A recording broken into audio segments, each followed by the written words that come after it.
What's going on, everybody? Welcome to the Alpha Bro Show. Me, my co-host, Josh Webb, a.k.a. the Dongle. We are going to be talking about some pretty important shit today. It's pretty important shit you need to know. No, probably not. But we hope we make you laugh anyway. So really quick, I want to thank everybody for listening to the Anchor shows. They've done pretty well the last 2 weeks. So I don't know what's that attributed to, but I appreciate it. The numbers really jumped up. So if you know somebody you think might like the content of this show, share it to them. Send them a link to the Facebook page or something. Be like, hey, I think you guys, you might dig this. And if you go to iTunes or Anchor, please, especially iTunes, leave us a 5-star review. What that does is it really helps us in our SEO. I'm not going to get into that because it's fucking confusing and boring as fuck, but it really helps get the show out there. And man, we're just trying to help people. Right, Josh? Oh, maybe I need to unmute him. I thought we were gonna do the whole show like that. I was like, fuck, he done trapped me in again. My bad. It's my first time, man. Give me a break. Yeah. But no, we're just trying to help people, right, man? Like, share the show. If you think somebody might like the content, just share the show. Yeah, absolutely. Even if you don't think even if they won't like the show. Yeah, that's a great idea. Hey, you want to piss somebody off? Send this show to a bunch of feminists. Yeah. Any exposure is good exposure. Negative, positive, we'll take it all. That's it all works. It all works out. So, with that being said, again, 5-star reviews on iTunes and Anchor are fantastic. Anywhere, if you're watching a live stream, and let's be honest, I don't know about Josh. I just love the fucking live stream. I love the comments. I love people in the chat. Q Gore, what's up? Hello, bros. Absolutely, man. Welcome to the chat, bro. I've never seen you in here before, so you're most welcome for sure. So what is the goal of the show? Like, when people listen to the show for the first time, you're kind of like, what am I listening to? So Josh and I feel like being a man has been under attack for several years. From Brazil. Damn. Wow. Awesome, man. Worldwide now. Worldwide. Oh, that's awesome, brother. Well, thank you. Thank you for joining in. A lot of good kayaking in Brazil. What's that? A lot of good kayaking down in Brazil. Oh, yeah. I mean, I think there's a lot of good things in Brazil. I see a lot of big boots in Brazil. So, I mean, I've never been, but when I go out of the country and I see the thong with the big booty, I know they're from Brazil because I don't know what it is there, but I think dudes even wear them, which, hey, man, you eat your own rocket. I don't care. But no, Brazil's fucking beautiful, man. I hope to get there one day. But thanks for joining in, Q Gore. I appreciate you. So, Josh and I feel like that being a man's been under attack for several years now, and we kind of don't understand it. So what we're trying to do is we're trying to talk about, attributes that men and women can aspire to just to be better people. I feel like the alpha personality, the alpha trait list is some of those things that can help everyone. It's got a bad rap, and we're here to kind of deconstruct that. So today, the topic of the show is alpha as the protector. And when we say that, you can look to the animal kingdom for that. I mean, an alpha in any tribe, any pact, he's the protector. He knows that is one of his duties. And we feel like being a man, not saying that women can't have this too. They absolutely can. Single moms, guess what, single mom? You're the fucking protector. Just because you got pregnant by a douchebag and he's fucking gone, it's up to you now. You've got to fucking do it. So being a protector is a key component in being a man and being aspiring to these alpha traits. Yeah, except for the lions, they send their girls out to do all the killing. They just kind of hang back. Yeah, Lions do that. Yeah, they send the girls out. Yeah, let them do all the killing. Pimp. Yeah, then they just walk in and eat all they want and then leave. Yeah. So wow. So they just fucking leave. No, they eat. I'm sure they do that too, but yeah, they send the lionesses out and they do all the killing, and then the lion comes in and eats his share and takes off and goes lays underneath the shade tree and camps out the rest of the day. You know what I almost called the show? I was going to ask you how the fuck you came up with that title, because we never talked about it. Because we talk about obviously I was wrong in lions. I mean, that was a bad analogy to use. Was Animal Kingdom apparently, but like in a lot of animal in gorillas, I know for a fact because I watched a documentary like 3 days ago. The alpha of a gorilla family tribe, he's the fucking protector. Like any kind of threat that comes near, for one thing, gorillas like to fuck apparently a lot. So if another gorilla from another tribe comes in, he's viewed as an adversary, as an enemy. And they protect their own. They're very parental. Gorillas are, obviously. So I mean, we had talked about that. The last show was our EDC show, our Everyday Carry show, and we talked about being prepared and being a protector. So as an alpha trait, I feel like that's one of the things you need to do.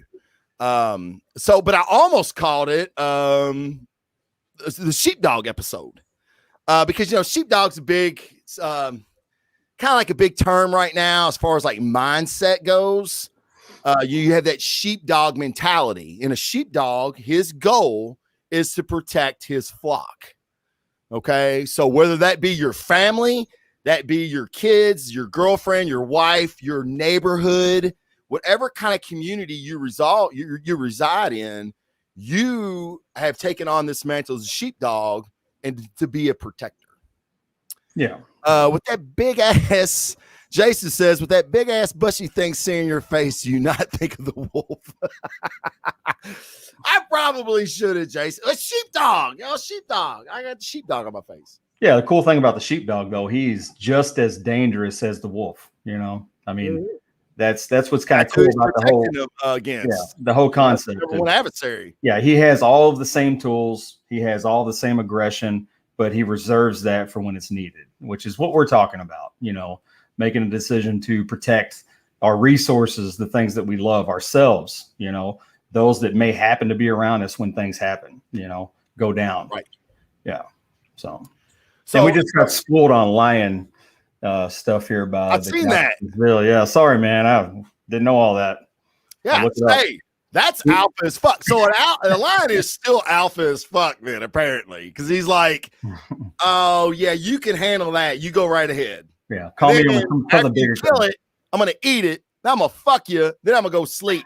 But then when a bigger adversary comes along, he's like, sit back, lady. I got this. That's fucking gangster. I watch too much Animal Planet. That ain't a bad thing, brother. Animal Planet's fucking fantastic. We learn a lot from animals.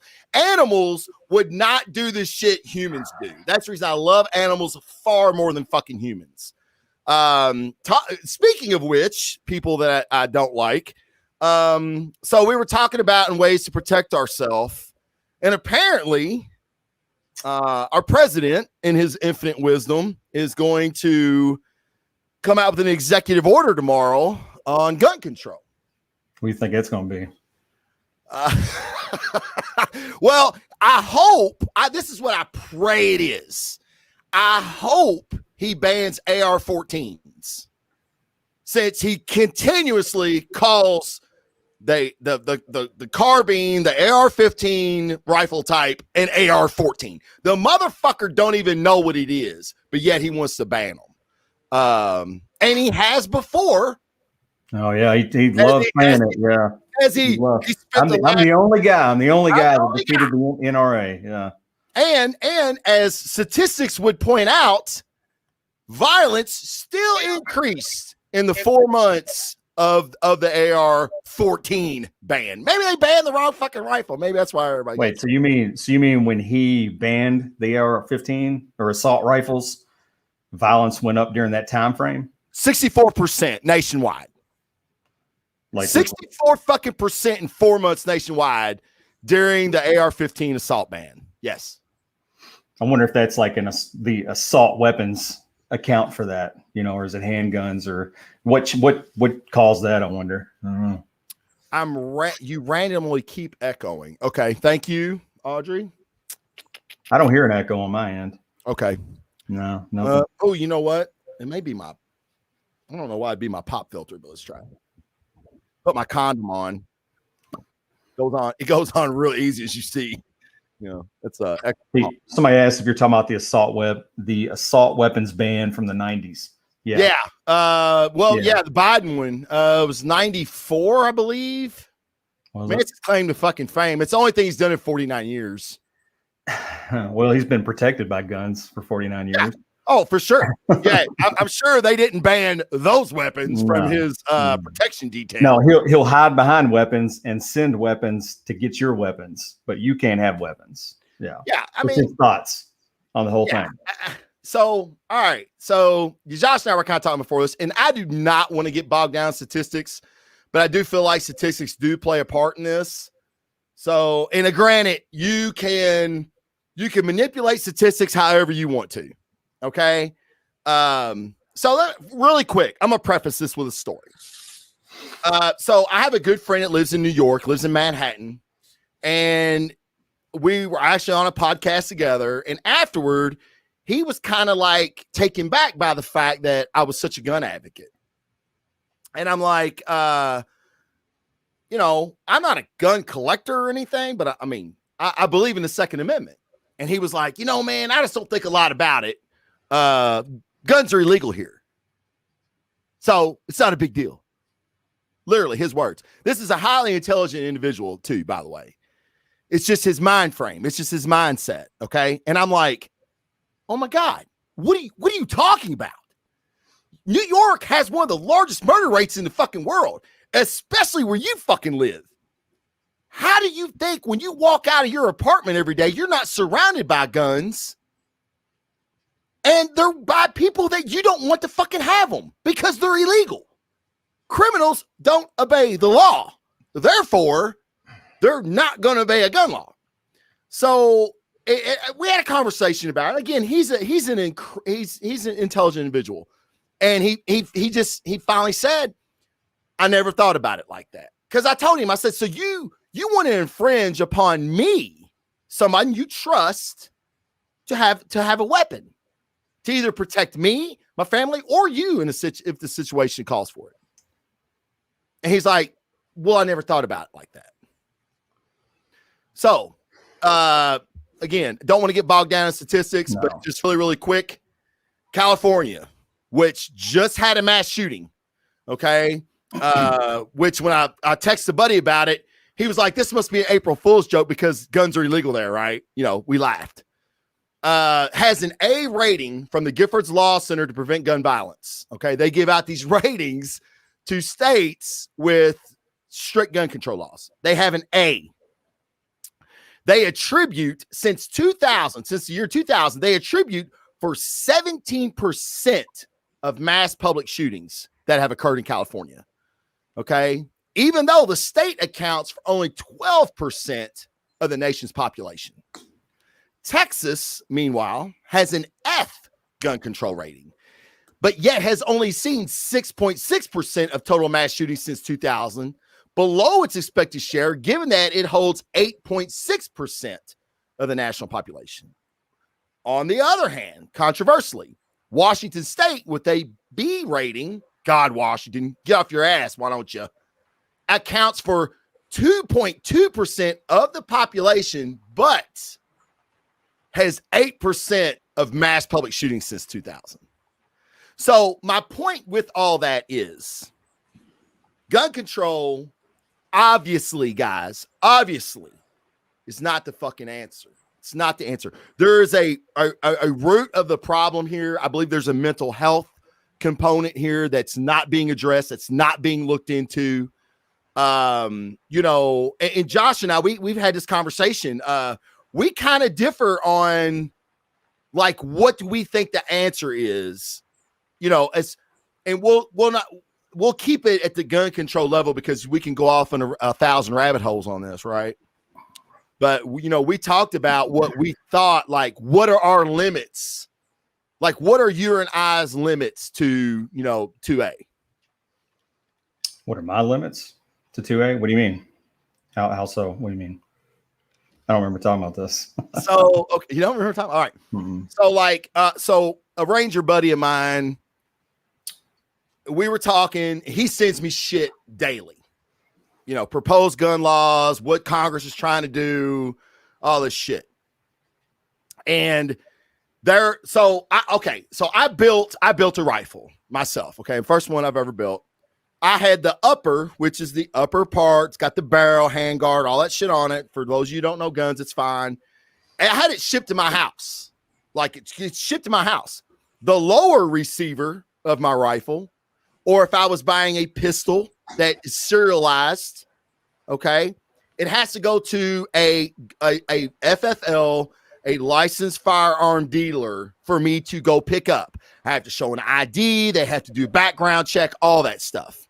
Okay. The upper receiver, which is useless without the lower receiver trigger and all that other shit.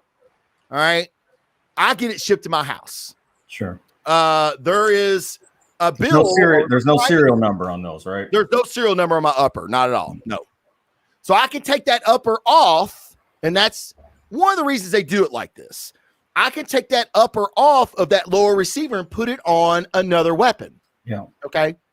Options. I like options. Anyway, so Congress now is trying to introduce a bill where they want to serialize that upper.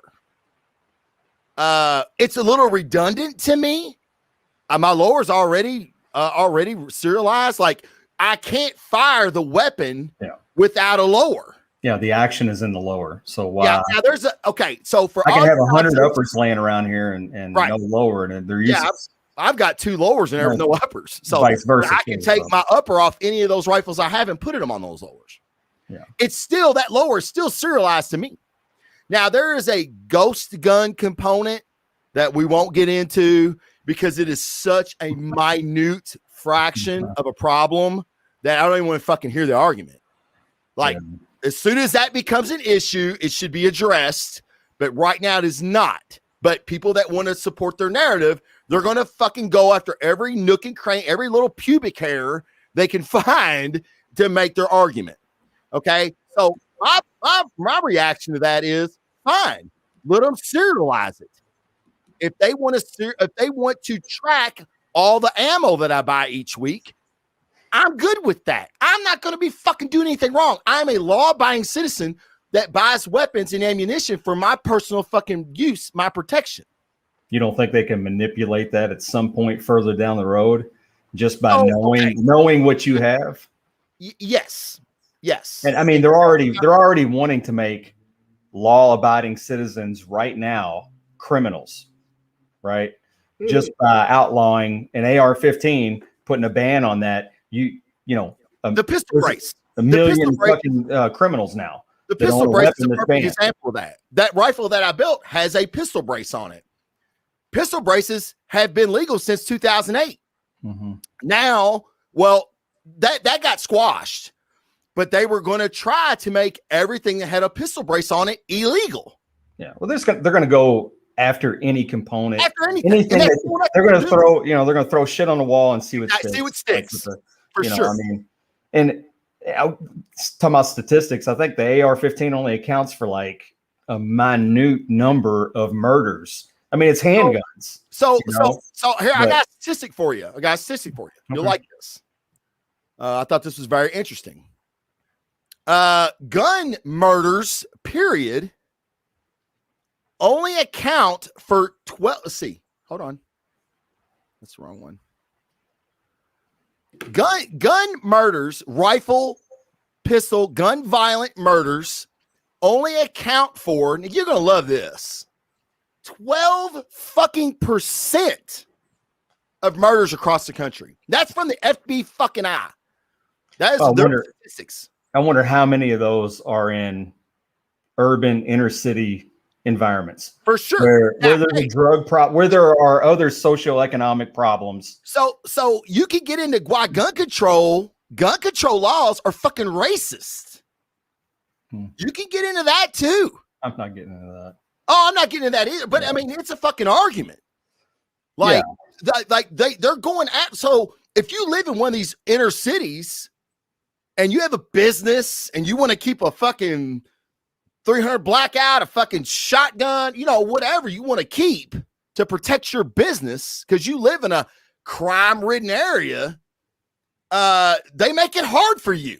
Yeah, well, people living in fucking Prospect, which is a higher income area here in Louisville, you know, it ain't that big of a fucking deal. And there's probably a lot of anti-gun fuckers there because it ain't come to their fucking house yet. But the inner city guy, the hardworking, law-abiding citizen, and Josh and I in the fire department, we worked over a decade in a low socioeconomic area of Louisville. 2 decades. I was 2 decades down there. 2 decades. There you go. I was, but I got the fuck out. but you know, that is it. It's so you want to cry racism? You want to cry that shit? You're taking that right away from them. There are other people. So a real quick story just happened the other day. I was telling Josh about it. Right at the end of my street, I live in a pretty nice neighborhood. Right up at the end of my street at the Penn Station, there was, they said it was a road rage incident. It wasn't. It was gang initiation. 2 kids, one 13, one 16, with AK-47s, fully automatic, okay, which are highly illegal without a dealer, Class A dealer's license here in the state, shot 70 rounds in parked cars. They said every car in Penn Station's parking lot was hit. My mom lives, I swear, I told Josh, I could throw a football and hit that parking lot from my mom's backyard. Okay. So, and lo and behold, nobody was killed. One of the shooters that was shooting at this other person that had a handgun got hit. Still can't find anything on their condition. They weren't killed on the scene, but they were rushed to the hospital. So the guy with the handgun shot one of the guys with the AK? Yes. Sweet. So maybe sweet. I'm sure they were all criminals all the way around. That brings me to another point. You got this assault ban on a fully automatic weapons. Like, they're uber expensive to get them. You got to have all these licenses. You got to have like I said, Class A dealer's license, even have one. If you're getting in a gunfight with somebody, do you want them to have a fully automatic or a semi-automatic? Semi-automatics are legal to buy, mind you. You want them to have a fucking fully automatic. Yeah, you want them to have a fucking they're not going to hit shit. The semi-automatic is the most dangerous of the two, but yet they've got this ban on fully automatic weapons. I don't know. It's just, you got people that, that are making these gun control laws that have no fucking training. They have no idea what they're fucking talking about. Silencers and suppressors. The movies have given those a bad rap. You got to have a $200 tax stamp. It almost takes a year to get one. I'm still waiting. I'm 8 months and I still haven't got mine yet. So it's fucking ridiculous. Yeah, real quick. Can I come now? In the comments says, I was a victim of a school shooting.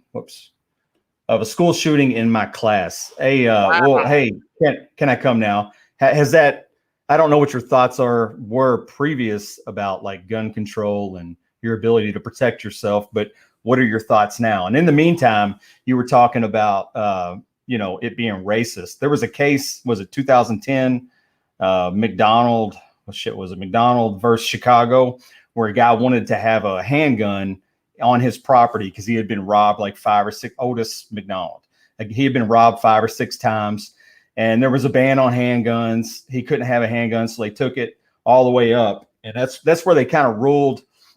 They used that DC Heller case where they said an individual has the ability to bear an arm that was like the only case that they finalized and said, hey, this people, they interpreted the Second Amendment in a way that everybody has a right to bear arms, right? And then that case in Chicago took it to the federal, the state, and the local level, so that he was able to protect himself in his home. You know, I mean, he lived in a neighborhood, I can't remember which neighborhood it was in Chicago, but not a good one, and was finally granted the right to, you know, be able to protect himself. You know, so yeah, I mean, it could be viewed as racist or whatever, but you know, I mean, if you're living in a bad area and you're a good person, and there are a lot of those people, there are a lot of good people that just don't have the income to be able to get out of those bad neighborhoods, but they're good people. They deserve to be able to protect themselves, you know, especially in cities like Chicago, where, you know, we've all heard the gun violence in that city. What? So Can I Come Now responded, and they said, I think it's a very complicated concept to talk about. I mean, each shooter got their own reasons and their own different way to get a gun in their hands. Sure. And that's kind of what we were talking about earlier in the show. Criminals aren't going to abide by laws anyway. So therefore, it's a moot point. It's insanity to me. Why you want to prohibit law-abiding citizens from having firearms when criminals are always going to find the means. Now, you always are going to have anomalies like the Vegas shooter. You know, Josh and I talked about this earlier. Like, this guy had no criminal history, no mental illness, red flags, you know, and I will harp on that till the cows come home about mental illness being a huge factor. And I also want to comment on Jason's. That was the ruling, but it was caveated with the fact that reasonable restrictions could be made. Yeah, reasonable constrictions. I mean, or restrictions. Yeah. What are those? What are those? I mean, again, to me, I know what that means. I mean, I can't have a tank to protect myself. Well, it could have been. It could have been. He's got to wait 90 fucking days. You know, and I don't know if he's talking about the actual weapon or, you know, background checks or what he's talking about. A lot of anti-gun people, they want there to be mandatory wait days, like wait times. Yeah. And you know, you want to talk about, and I won't even get into like accidental gun going off and killing kids and stuff like that. That's fucking terrible. That is a gun owner's responsibility. That is a whole other fucking show. If you're going to have a weapon, and Josh and I talked about this, you need to be fucking trained. You need to keep that thing locked up. If you have kids, the kids need to know how to respect firearms. And firearm education is one of the biggest fucking problems that when it comes to gun control. Again, you got congressmen trying to make gun laws that don't know how to fucking operate the fucking thing. So don't tell me how I shouldn't have one when you know nothing about them. So, you know, again, so 2 million new firearm owners in this year alone, the largest in fucking history. 2 million new gun owners. This isn't Travis Jones buying his 6th rifle, his fucking 8th pistol. That's not it. It's Joe Dickhole that's never owned a firearm, that if I had to put money on it, was an anti-gun guy, and he's seen the world burning on fucking CNN and Fox News and MSNBC and HLN, all other fucking places, as the reporter goes, well, it was mostly peaceful while burnings burned behind them. It was that guy that went, man, fuck, I might need some shit, you know? So don't tell me. So this is a first, guys. My wife just entered the chat, which is a first. Congratulations, Shannon Hayes Jones. Thanks for joining the chat. And I've locked her out, apparently. So yeah, I will unlock the back door. Yeah, unlock the back door. Yeah, I don't know, Jason. Yeah, I guess why he's gone. It'll probably take him a while to get down steps and back up.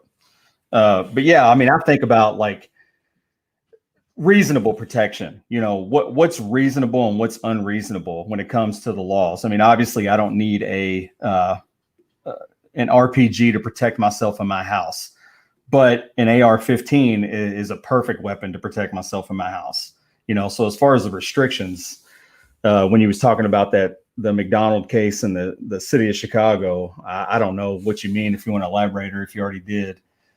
Roe versus Wade.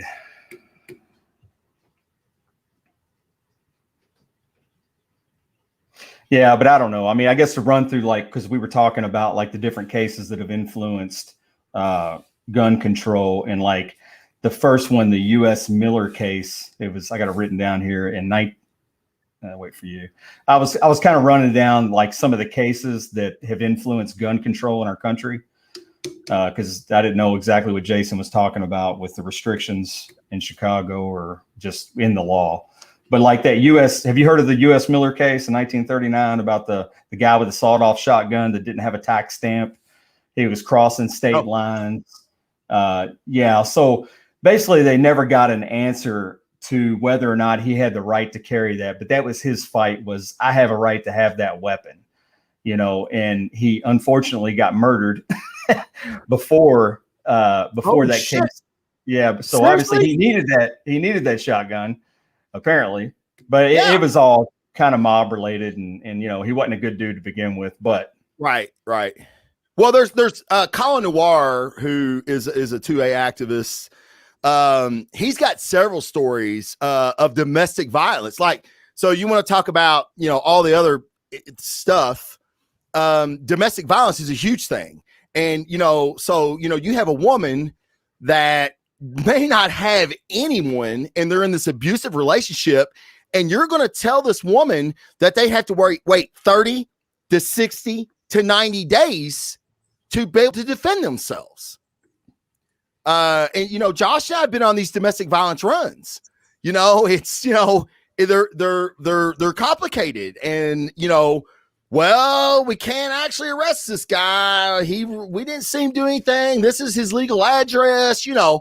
She's got nowhere to go, but yet she may fear for her life. But you're going to make her wait 30 days to be able to get a firearm? What's the point of the wait? I mean, I can have food delivered to my door in like, I don't know, 20 minutes or hell less than that. Food's not going to kill anybody. There's a database. I mean, surely I can run through that database and see if you qualify to have a gun or not within a few minutes. Like in Kentucky. Yes, like in Kentucky. I mean, I did it the other day. I gave him my carry conceal license. So the wait period, I don't really know. I don't keep up on the laws a lot, but yeah, I mean, no, it's but this is the thing that legislators want. They want mandatory waits, which make no fucking sense. They want gun confiscation is what they want. They want control. They want power. I mean, it's micro steps to a macro goal. That's what they're looking for. I like this one question here. Can I come now? And we talk about protection, and it's kind of what we wanted to start with. But he says, or he or she, I'm not sure, says, what would you replace guns with for self-defense? Me personally, nothing. Right. Nothing until I know the criminal is coming with only his fist and feet, and then I may take, I don't know, some martial art, or whatever. But the criminal's not coming with his hands and his feet. He's coming with a knife. He's coming with a gun, most likely a gun, especially in this country where there are more guns than people. So, everybody has access to a gun here if they want it, especially if you're a criminal, so I wouldn't replace it with anything. Personally, you cannot win. You can't win, against a gun with flesh. It's not gonna, if you are able to disarm someone, and I'm not saying those cases haven't happened. Yeah, you were lucky, thank God, most of these criminals are not trained, they don't have a true will to complete the task that they're going up for. They're a little bit of resistance and they're usually gone. Right. They're cowards, they're predators, they're cowards. And if you fight back, then, but I wouldn't replace here in this country, my ability to have a weapon. I think that matches the danger, that's out there. And you want equal force. And if you're, I don't want equal force. I want more firepower. Well, If I'm in a fight, well, like you said, those kids the other day had AK-47s, you know, fully automatic, semi-automatic, whatever. right? I'm not going to go buy a fully automatic. I don't have the ability to do it. I'm not going to break the law to go do it. So how do I combat that? Training, preparedness, preparedness, situational awareness. I will take my semi-automatic. I will take my handgun and go against those two kids with AK-47s fully automatic any day. I would rather than go against you with a semi-automatic. You know, I mean, any day. You don't have the training. You're going to fucking put the finger down on that thing like it's Call of Duty, and you're not going to hit shit. That's the reason every fucking car up there was hit with bullets, but the guy that they were trying to kill jumped the fucking fence. It had like 70 rounds or something they fired. 70 fucking rounds were found. Yeah, that's crazy. Yeah, you can fucking have it. So but Jason, nobody died is a miracle. So Jason's saying the FBI can't keep up background checks. That's not true. Because this is what happens. Okay, you hit a delay. All right, and I've hit a delay twice. Okay, and there's several reasons. We speculate because of my background and my last name, Jones, being so normal, right? Or, you know, maybe the most common name besides Smith. When they can't get they can't get my criminal background, and that's what it is. That's what a background check is, Jason. I don't know if you know exactly what a background check is, but that's what it is. They're looking at your criminal background, or if you're flagged. Okay. Now, what a flag could do is I could have, say my last name was Russian, and I had, like, my grandparents were Russian. I have a few friends this way that really have a hard time getting weapons because their family was in the Russian military. They were born here. They're Americans, but because of their last name, okay, they're flagged.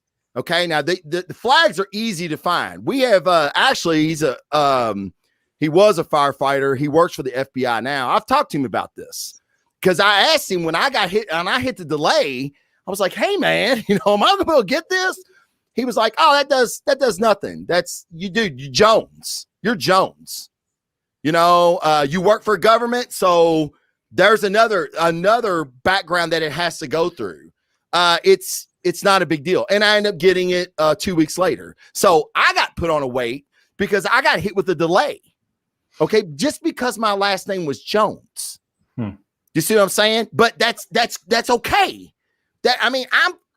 I'm fine with background checks, guys. I really fucking am. I'm actually a proponent of getting your carry and conceal license. In Kentucky, you don't have to have it anymore. You can open carry, you can conceal and carry without a license. And the reason I say this is because it's mandatory training. It's mandatory training you have to have. They teach you, you have to shoot. They teach you the breakdown of a weapon. They teach you how to load it safely. They teach you how to unload it safely. They teach you how to clean it, break it apart. They teach you all that. Yeah, okay? I think everybody should have to have that. They don't teach you that much. It depends on who you go to. They don't teach you. I mean, I look at it like this. I don't pretty fucking in depth. I don't like it personally. It's a means to a list. So, well, I mean, so I don't like lists. Okay, so the whole point of the Second Amendment is to be able to protect yourself against a tyrannical government. So if I'm allowing the government to know everything that I have, all the training that I have, you know, they're going to come for those people first, you know, and they're come after you. They're Jason Bourne. No, not me. Yeah. I wish I was that badass, but I'm not. Okay. No, I'm saying I don't like that. Here, I look at it like a driver's license, right? Okay. So I just have to pass a test. I don't have to go to a class, right? To get I don't know how all states are, but here, you know, I'm training my daughter now to drive a car. I am. Okay. I'm training her. She also is curious about weapons. So, you know, I train her about that. I talk to her about that. I educate her about that. She's lucky to have somebody like me, you know, that's interested in those things. Yeah, she is lucky. I was thinking that too. She was the luckiest girl in the But world. I don't have and it's a list, but I would like it easier just to come in and take a test and be done with it. I just don't like the idea of the list. Okay, that's why I like the idea of Kentucky saying you don't have to have a CCW. Okay, I mean, and that's fair. I'm not gonna say I agree with it because this is why. oh, I was in academy. This has been a few months ago. I was in academy. Police academy? No, not the police academy. Fucking, I was at the farm. I was at the farm in Langley Academy. No, No. I was at Academy Sports. Okay, a sporting goods store. There was a chick there, and this is, I'm stereotyping. I'm sorry. I'm gonna do it. I don't give a fuck. She was 100 pounds overweight. Dude, you run into fat people all the time. All the time. Dude, Yeah, every episode, you got a story about a fat person. I don't like them. Of course, you got like 3% body fat, so everybody's fat compared to you. You know what? I would like to. I would like to find that person that pisses me off. But normally, people that work out and stuff, they're good people. They're just good people. Oh anyway, yeah, egotistical. so this chick was fucking. She's fat, so she's lazy. She's lazy. Sorry, you're lazy. Fat equals lazy. Fat, you're lazy. I'm doing it. All right. She's wanting hollow points. Yeah, good For girl. this weapon that she bought. Good girl. And she's on the phone while she's in line, which drives me nuts. Again, I already don't like her. She's fat. And I'm like, oh my God. And she's like, well, I was told I had to get hollow points. And he's like, ma'am, I don't have hollow points. And she's like, well, I don't know what I'm supposed to do. Oh my God.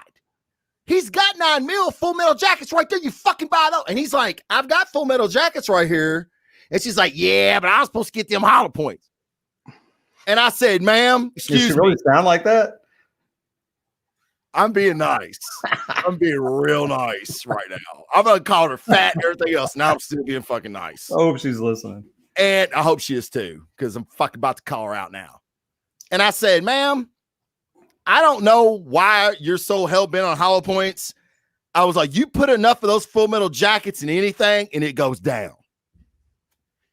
She's never going to shoot this fucking gun. She's probably going to shoot herself or a fucking family member because she's never going to fucking train with it. She's never going to get a license with it. She's never going to be taught the proper way to fucking shoot it. She don't fucking need one. That's how I feel about it. Well, now, if anything, she needs. Am I shitting on somebody's 2A? Kinda.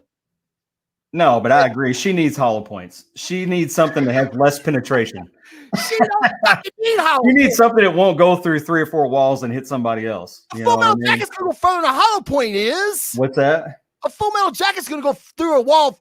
It's gonna have more surface penetration than a fucking hollow point is. That's what I'm saying. That's out. why I'm saying she needs a hollow point. So she don't accidentally shoot herself and then 3 other fucking people out in the parking lot. I got you right. Although if she's that big, it's probably not going all the way through her. No, it ain't I'm going through her. not making fun of fat Don't pick people. that motherfucker out like a fucking I'm semi-fat myself, so chicken I'm nugget. yeah. She gonna go in one of them folds and pull out a fucking. Oh yes, I'm sorry, Audrey. Hold on. Oh Shit. God, let's stop the Audrey show didn't for have a fucking question. Audrey. Let's stop the show for Audrey. Just curious, do you know the statistics on gun use for domestic violence versus suicide? The Yes. short answer is no. I do. I don't. Moving on. No, I do. No, I Audrey, really I don't, and this is why. That is a good question, but like there is a lot of statistics on accidental gunfire and children death. Okay, there's a category for that. There's suicide, and there are domestic violence statistics. Yeah. So again, we could have did a 4-hour fucking show on just statistics. Well, real quick, because I think that is important, especially the suicide thing, because they count suicide as part of the 30,000 number that they like throwing out every year of, gun statistics, gun violence. Right. Like, I think they say like 60% of those are suicides. So Wow. why would we count a suicide as gun violence? You know what I mean? Yeah. Why would we count accidental discharges as gun violence? Why would we count self-defense as gun violence? None of those are gun violence. That's not gun. That's either dipshits or people that have some type of mental problem, mental issue or depression that isn't being treated. Unfortunately, they had access and they ended their life. You know, that's bad. So here, I don't think I did this earlier. So the Gun Violence Archive reported more than, this is for 2020, guys. This is for 2020. This is the most violent year. 2020 was the most violent year of all time. Okay. For the nation. Okay. The Gun Violence Archive reported more than 19,000 people died in shootings or firearm related incidents, like you said, Josh, in 2020, the highest figure in over 30 years.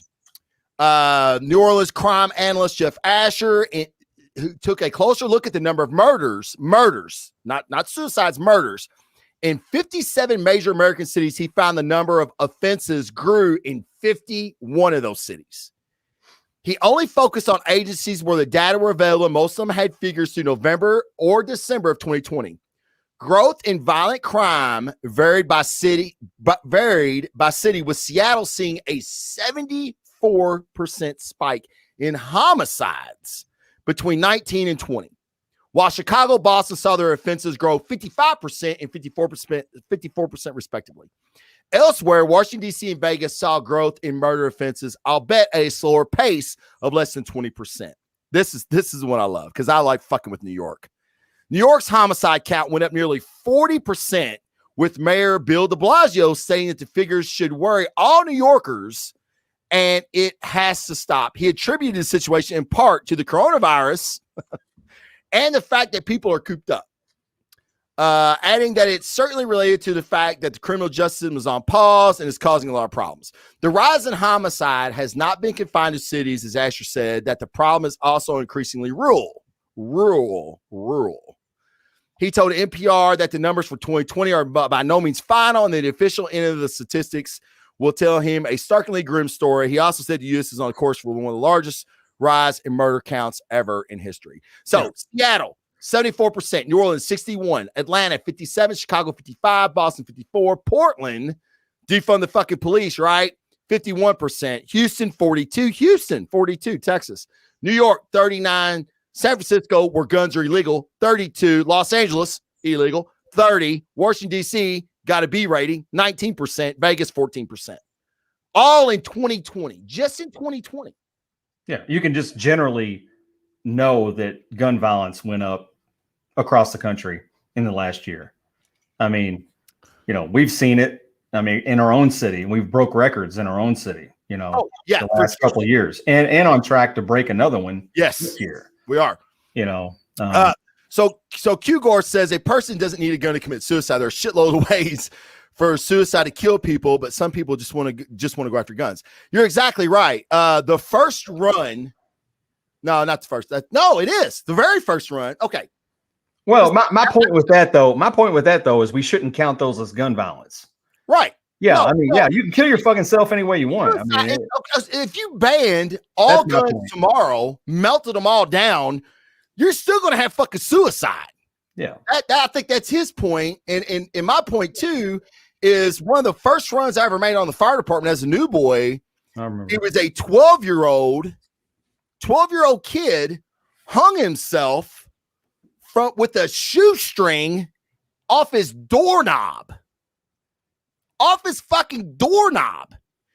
He could have put his hands down and lived.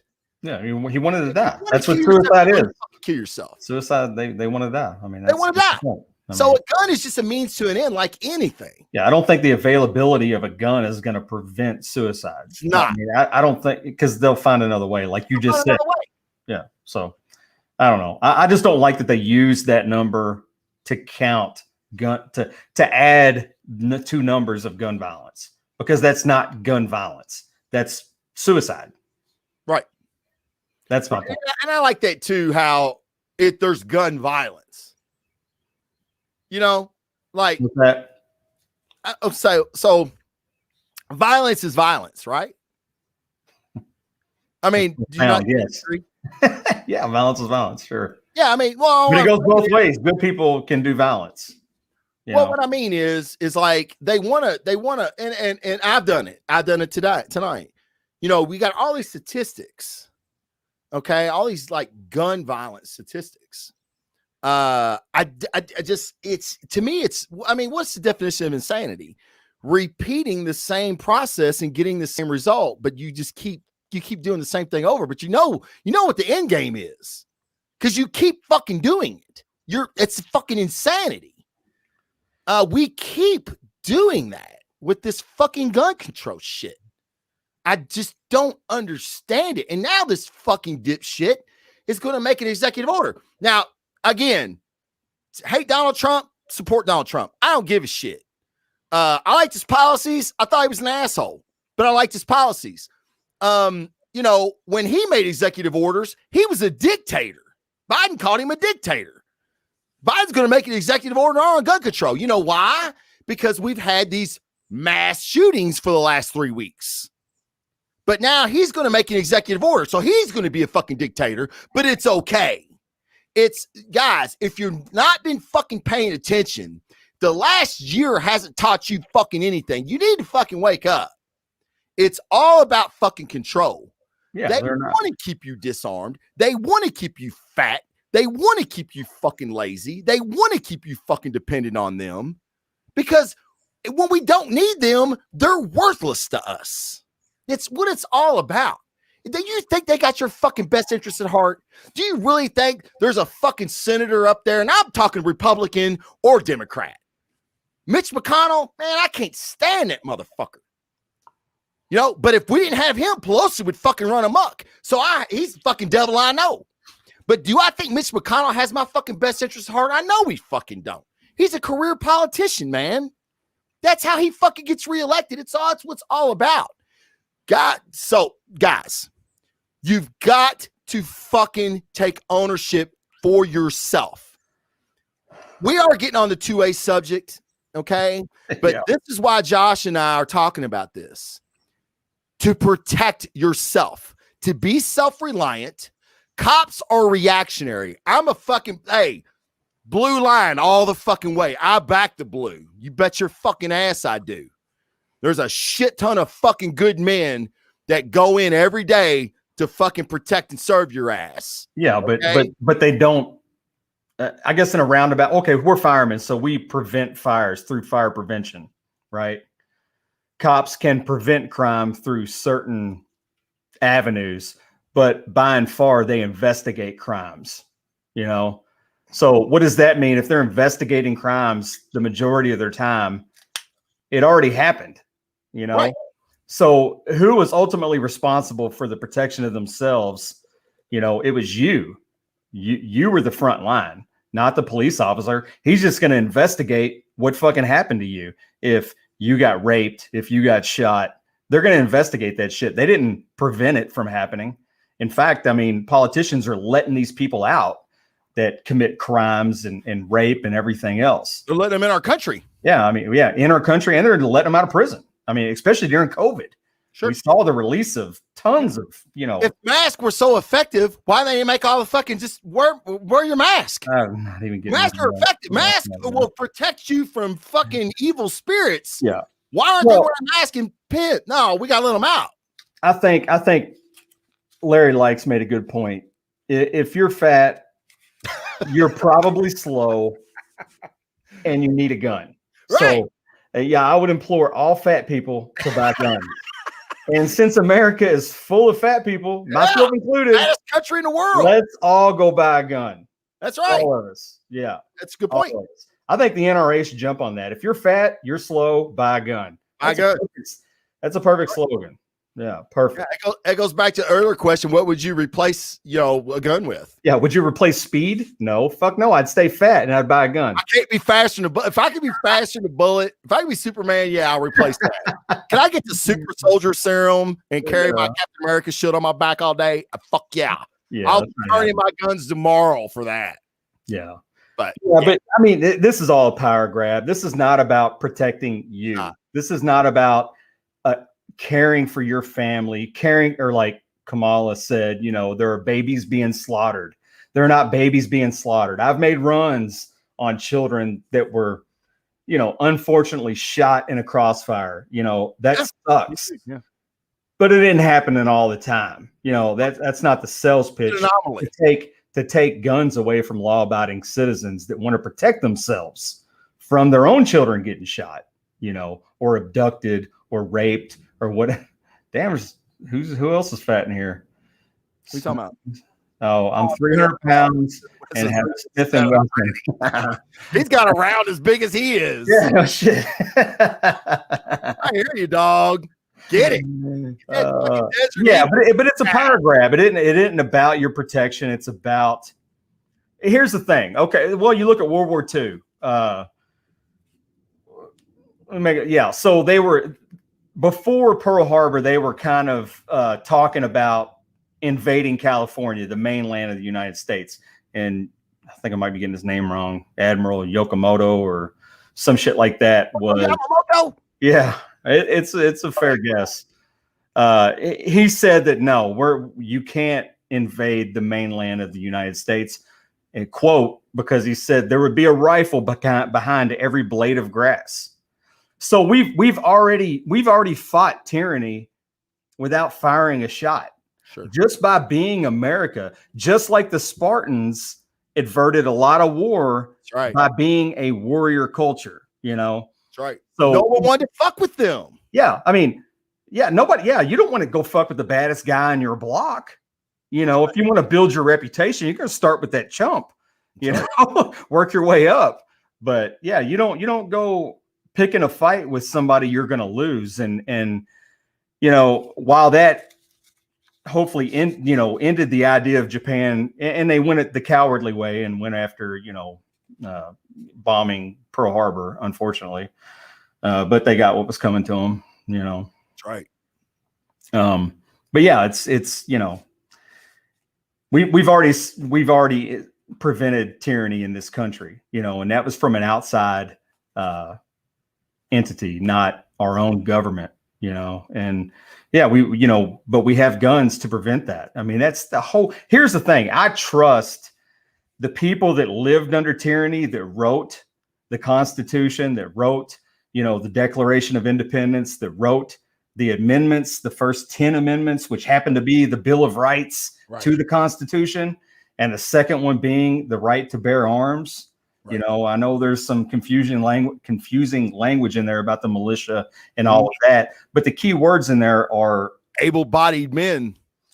I don't think that's in there. Yeah, it is. Is it? Yeah, able-bodied men. That's not the word I was going to use. The word I was going to use is the people. Oh, okay. And several of, like the first four are all about, liberties that we have, and that's born from people that lived under tyranny. They knew what it was like. They knew what tyranny looked like. They knew that they knew the tangible things that came with it. So they knew how to subvert it. So they wrote these things, and I trust those people. A lot of people say it's antiquated language and, it doesn't exist in a modern society. Well, it does, because governments across the world, take advantage of their civilian population all the time, and the only protection that we have is fear, fear that when it comes down to, we are going to take the only protection that you have. And the fear is that, no, we will not comply, like Colin Noir, his big thing is, don't comply, or we will not comply with you taking our weapons. Right. And that, the whole thing comes into like starting militias up and everything else. I mean, militia's kind of a bad word, but all it means is just, I mean, that's how we separated from Britain in the first place, is through militias. Right. Well, and they try to come and take our guns first. Yeah, Concord and Lexington was a march. Right. Yeah, the first battles that set off that whole thing was a march on armaments. Yeah. They knew we had weapons. Yeah, they were coming to take the weapons. Same thing the Germans did to Poland. Yeah, they come in and disarmed them first. Yeah, I mean, when diplomacy has ended and they're coming to take your weapons, there's nothing left to do but fight, because nothing but bad shit happens after that. Right. That's right. Nothing but bad shit happens after that. Nothing. Yeah, I mean, there's no There's no positive spin on that. You know what I mean? And again, it's fucking, to me, it's absolute lunacy. We have all this other shit going on in the country, violence being the main thing. You want to defund the police, which I think that shit's ran its course. Motherfuckers seen how that turned out. Thanks, Portland. Fucking thank you for that. Yeah, Sidlock obviously isn't watching rap videos because nobody's into it. Good people in fucking Portland and had to put up with that shit. But you seen the writing on the wall, motherfucker. Now it's time to get out. But thank you for that fucking failed experiment. You see that. It's lunacy to me that this is where we're at. Like this takes up so much time and money and time in Congress where other things should be getting done. Yeah. And to me, the Second Amendment's pretty clear. It's clear. It's shall not be infringed on. Yeah. And what's not clear is people that want to take my weapons and, like you said, also defund the police and take that protection away from me. Those people are not interested in my, well-being or my family's well-being, because they want to take the two things away from me, my own ability to protect myself and a police force that's there to hopefully prevent, in some roundabout way, crime, So let me being involved in 4 contracts in my 20 plus years on the fire department, just to let you guys know how this works. Because I had a friend that lives in Pennsylvania, which is probably the most second fucked up state in the fucking world, maybe the third behind Portland, New York. That's where all this shit was written, man. Relax. I know, right? What happened to Pennsylvania? So he was like, well, I mean, you look at New York's budget, New York police budget. It's $4 billion. I mean, do they really need $4 billion? I mean, they can't get by $3 billion. So how a lot of professional departments work: police, fire, EMS. Okay. A huge part of that, when I say huge, way more than half. I'm talking 75 to 80% is salary. Okay. Everything else goes to logistics, equipment, shit like that. Okay. Trucks, all that stuff. We get a lot of federal grant. A lot of professional departments rely on federal grant money too. All right. Because so much of our budget is taken from salary. So now the NYPD, they're in contract negotiations. Instead of having $4 billion to fuck with, now they're at $3 billion. The first thing the city's going to tell them is, hey guys, we can't give you a raise this year. I mean, that's what's going to fucking happen. We've seen it. We've seen it in this city during budget cuts. Now you're wanting to defund the police because you're trying to appease a fucking demographic, a minority demographic, by the way, because not most the country is spoken. They do not support a defund the police movement in any city. Okay, so you're just trying to appease a group of people so you can get fucking reelected. All right, now what you've created is a bargaining unit, a contract where that's going to hurt the applicants that are coming for the next several years, because they're not going to take a job that you get spit on, you're not fucking respected, all that other shit, to make fucking 40 grand a year living in fucking New York City. They're not going to fucking do it. So who do you get now? What is your recruitment class like? What is your applicant pool like? It's shit. It's garbage. It's people that you don't want as police. If you want to make the police force better, you fucking give them another $1 billion. You raise the fucking standard. You raise the training. That's how you get a fucking better police force. That's how you get rid of guys like Derek Chauvin that use excessive force on George Floyd. Now, don't get me started on that. I'm saying the guy was in the wrong. Okay. What he did was wrong. And I've been fucking knee deep in that fucking trial since it started on C-SPAN. I watch it every fucking day. I record it when I can't watch it. But what I'm saying is, you want better police, you got to fucking pay for it. You don't get that fucking shit for free. Look at fucking Portland. What was it? Chaz chopped, whatever the fuck you want to call it. They were shooting each other in that motherfucker. You know, hot dogs were $15. If you had your fucking cell phone up, you got your fucking ass kicked. Yeah, it was fucking awesome, man. You know, you motherfuckers are idiots. I swear to God, you're all fucking idiots. You all get what you fucking deserve. Good people, everybody wants the same thing. I don't give your black, white, gay, think you're a fucking woman. Everybody wants the same thing. We want to be fucking happy. We want to be fucking happy. How we become happy? We want some type of stability. Okay. We want some type of financial security. Okay. And that only starts with one thing, and that's fucking safety. If you don't have that, you don't get none of that other shit. Yeah. Maslow says eat, drink, sleep, and then safety is the second thing. You know, nothing else comes after that if you don't have safety. You got to have it. So it's the building block of any civilization of any fucking society. It's fucking safety. No, I don't know, man. It fucking if you were wanting to dominate people or somebody else, I mean, what's one of the first things you would do? You know, you would take their ability to protect themselves. I mean, right. That's what's going on. I mean, that's exactly what's going on. That dude from Brazil, man. Later. Thanks for tuning in. Yeah, man. Yeah, thanks. No, I appreciate that. Yeah, that's I don't know, man.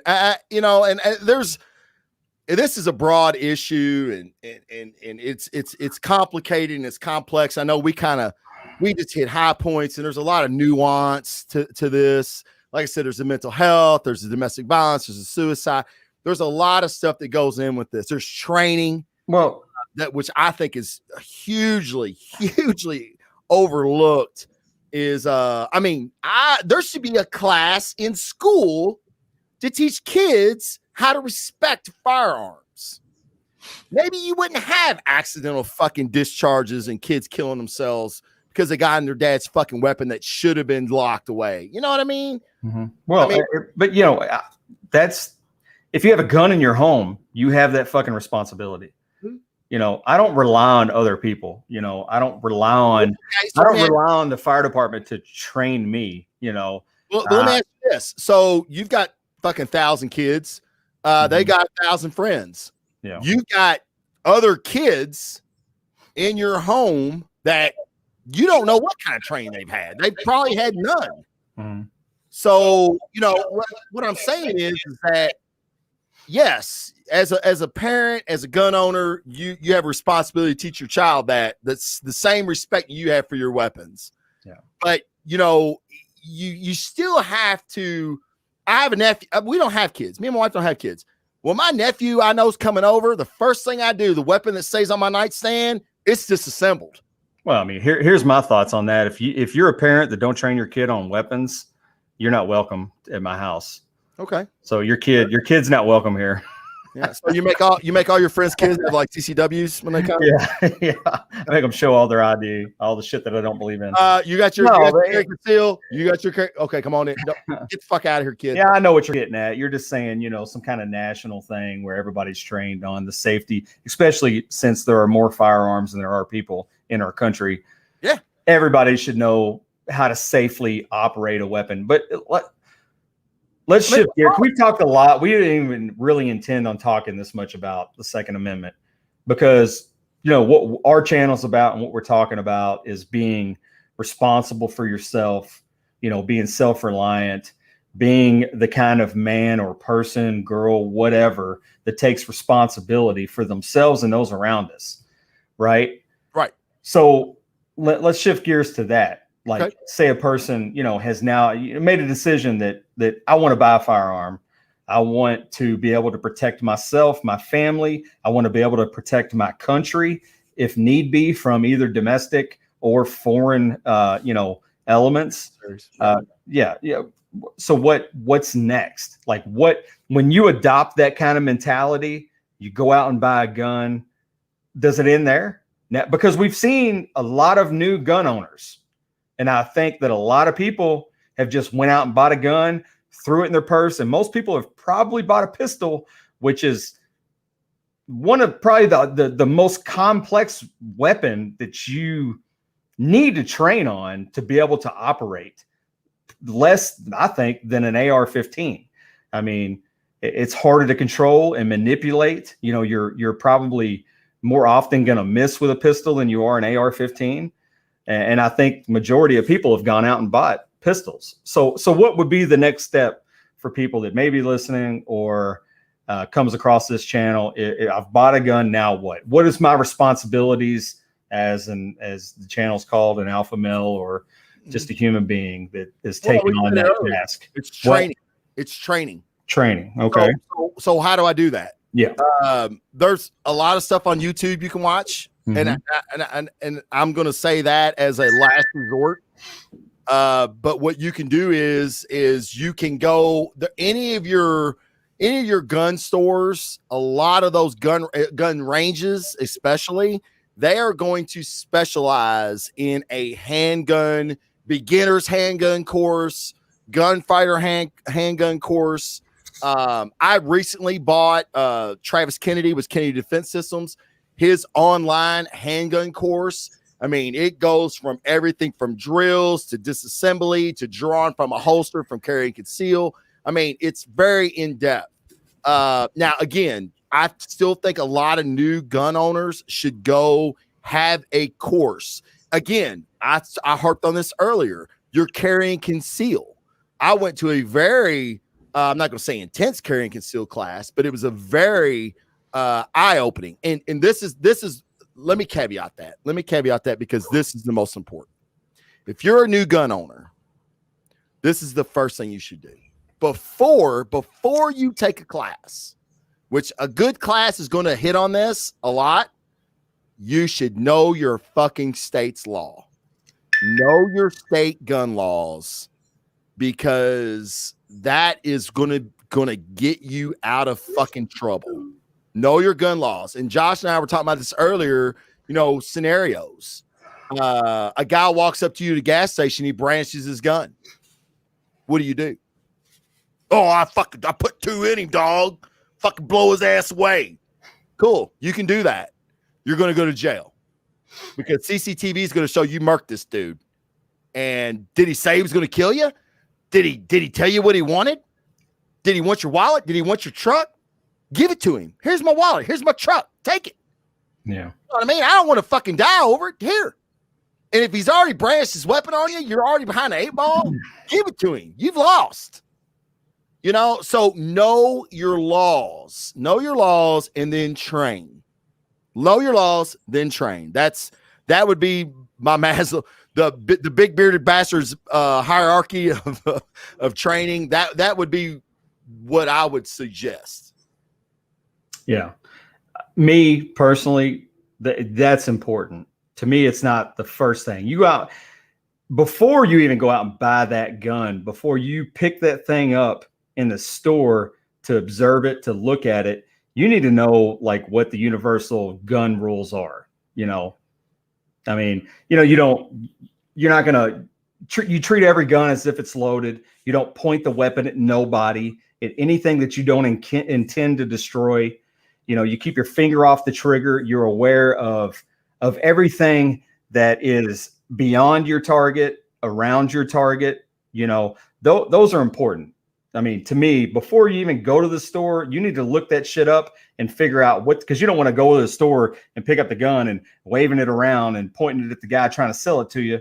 You know, you need to have some competence with that weapon so you don't hurt someone else, hurt yourself, or hurt someone you love. You know, I mean, those are important rules.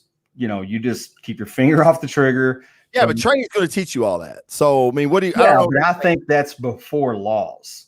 I mean, training before laws. Yeah. Okay. Well, not fully trained, trained. Like Larry likes in the comments said, get a range pass and use it. And I would say that would be, you know, if I had to make a hierarchy like you just did, if I had to make a hierarchy like you just did, I would do the rules, you know, universal gun rules, right?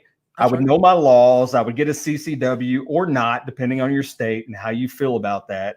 And then, yes, get with someone. Don't just go to most ranges are pretty good about advising you or helping you out if you've never been to a range. They have classes that before you buy your first weapon, like they will give you a weapon. Yeah, there's some ranges. Yeah, some ranges do, but if you go to like Cabela's and buy a gun, they're not going to do that for you. No, they're not. You know, but if you go to an actual gun, so that's a good point. You know, if you want to go about it the right way, you can actually go to a range, not even buy the gun, but you can actually rent the gun, or not even rent it, but shoot the gun on the range, you know, get some instruction. And if you're starting from ground zero from a weapon, you know, like Sedlock said in here, you know, she's a skinny girl and, you know, whatever. And maybe, I don't know what her thoughts are on weapons, if she shoots, if she doesn't. I know her husband, and he's probably not going to protect you. So I'd buy a gun. I'm joking. I like Jacob. He's a good dude. I shouldn't have said that.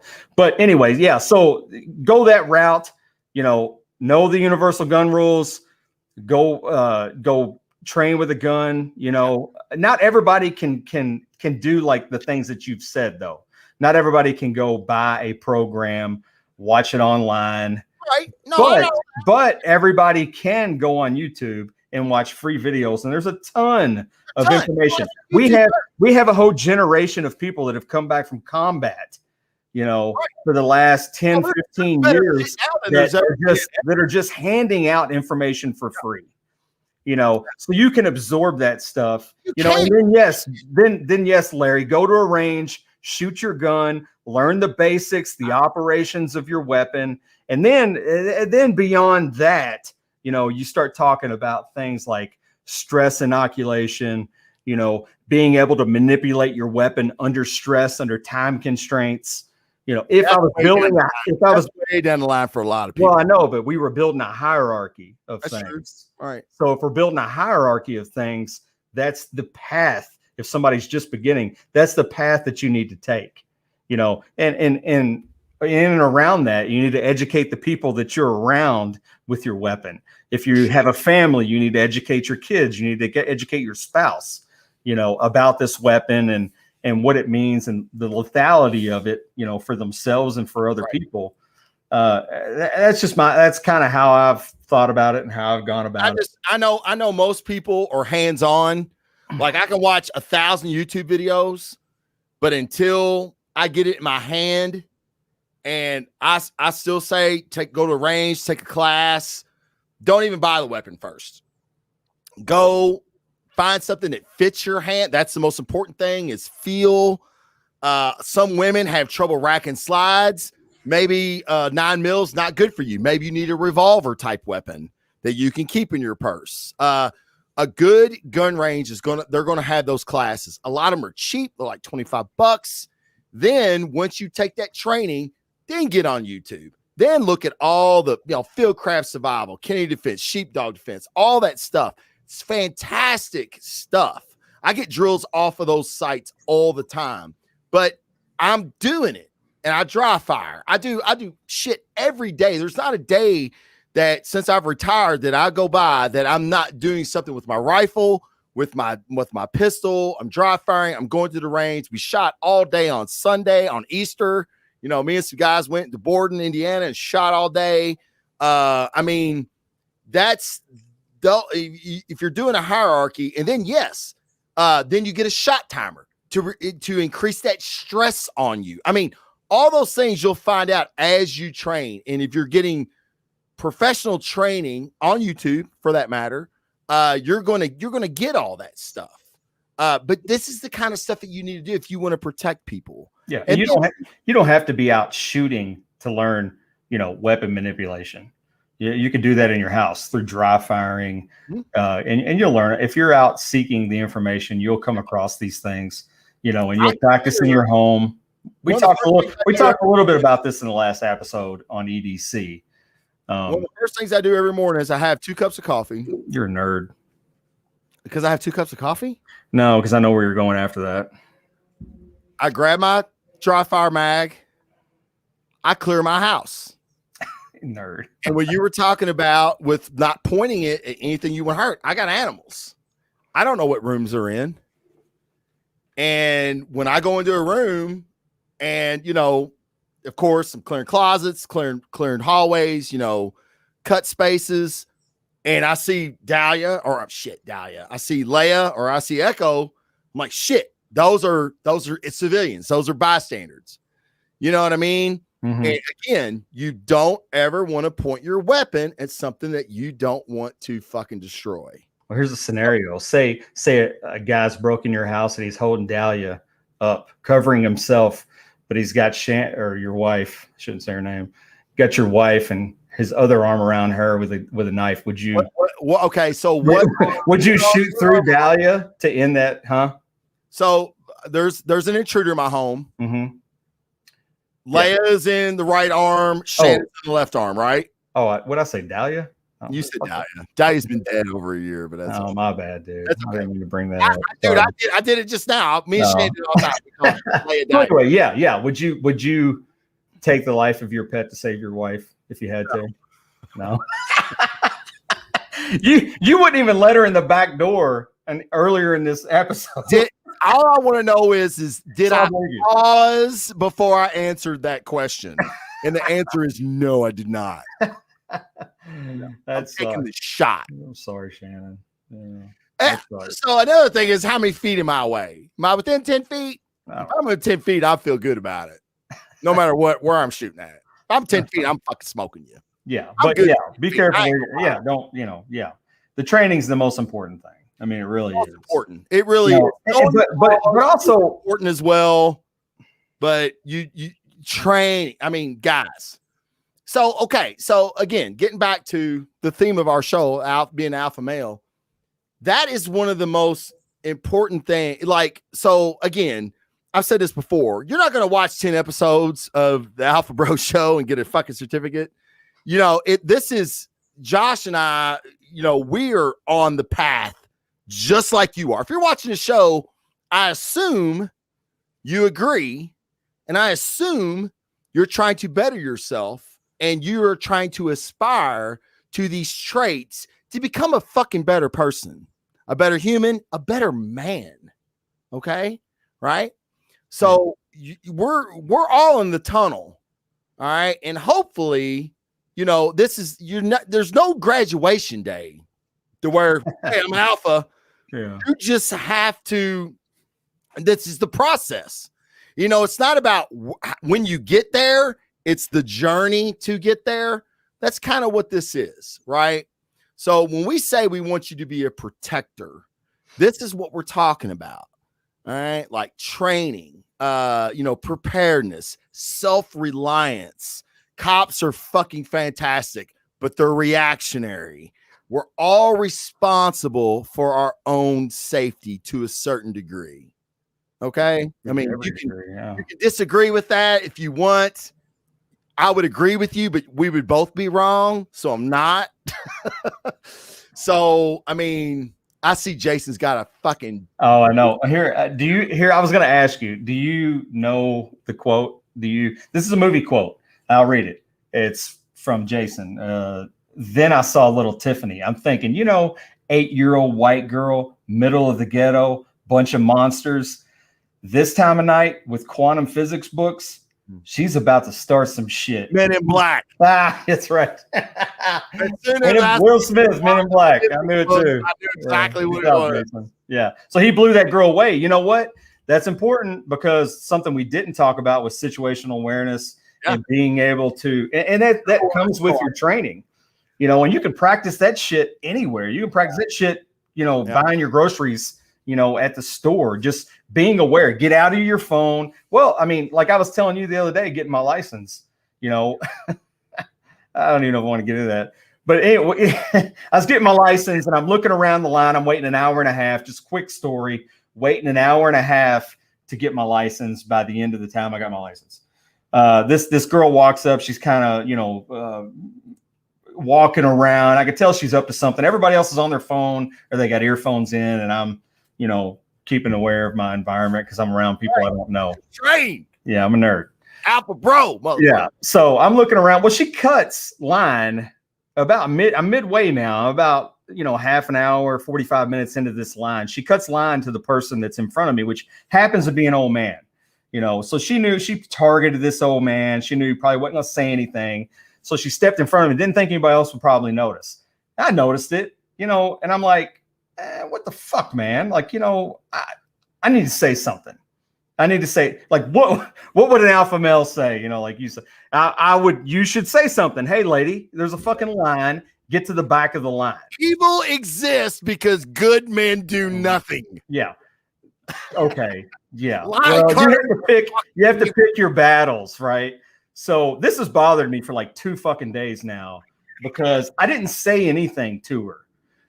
She cut line. Initially my thought was grab her by her fucking hair and throw her in the back of the line, but I didn't. But I thought about it and I started watching her and I'm like, this is the type of girl, first of all, that would cut fucking line, you know, with 50 people in line. But she doesn't care. And if I say something, she's going to blow up, right? She's going to blow up, cause a big fucking scene. No telling where it's going to escalate from there. I don't know, you know, but that's what I'm running through my mind. So I'm like, I'm carrying a gun. Do I really want to get into a verbal confrontation with a person that's unreasonable? Fuck her, shoot her. Yeah. And then I go to jail. So my thoughts were, you know what? I'm not going to say anything because if I say something to this woman, nobody else seen anything. I'm going to be the asshole. You know, I'm the guy standing there saying something. So I didn't say shit. And I tell you, man, that has bothered me. But I knew I had the responsibility that I was carrying a weapon. You know, I have a family to you know, pay for or whatever. And, you know, I don't want to go to jail because I don't think I would fare very well in jail. Be somebody's bitch easily. Yeah, probably. And so would you. Yeah, so would you. No, I'd be running the Aryan Nation in a week. Oh my God. In a week. No, you wouldn't. No, you wouldn't. That shit's like there's no way you wouldn't even mix very well at all. I would probably do better in prison. Dudes like you. You'd be holding my pocket the entire time I'm walking around the yard. Anyway, yeah, you'd be taking a shank from me because I would tell you to.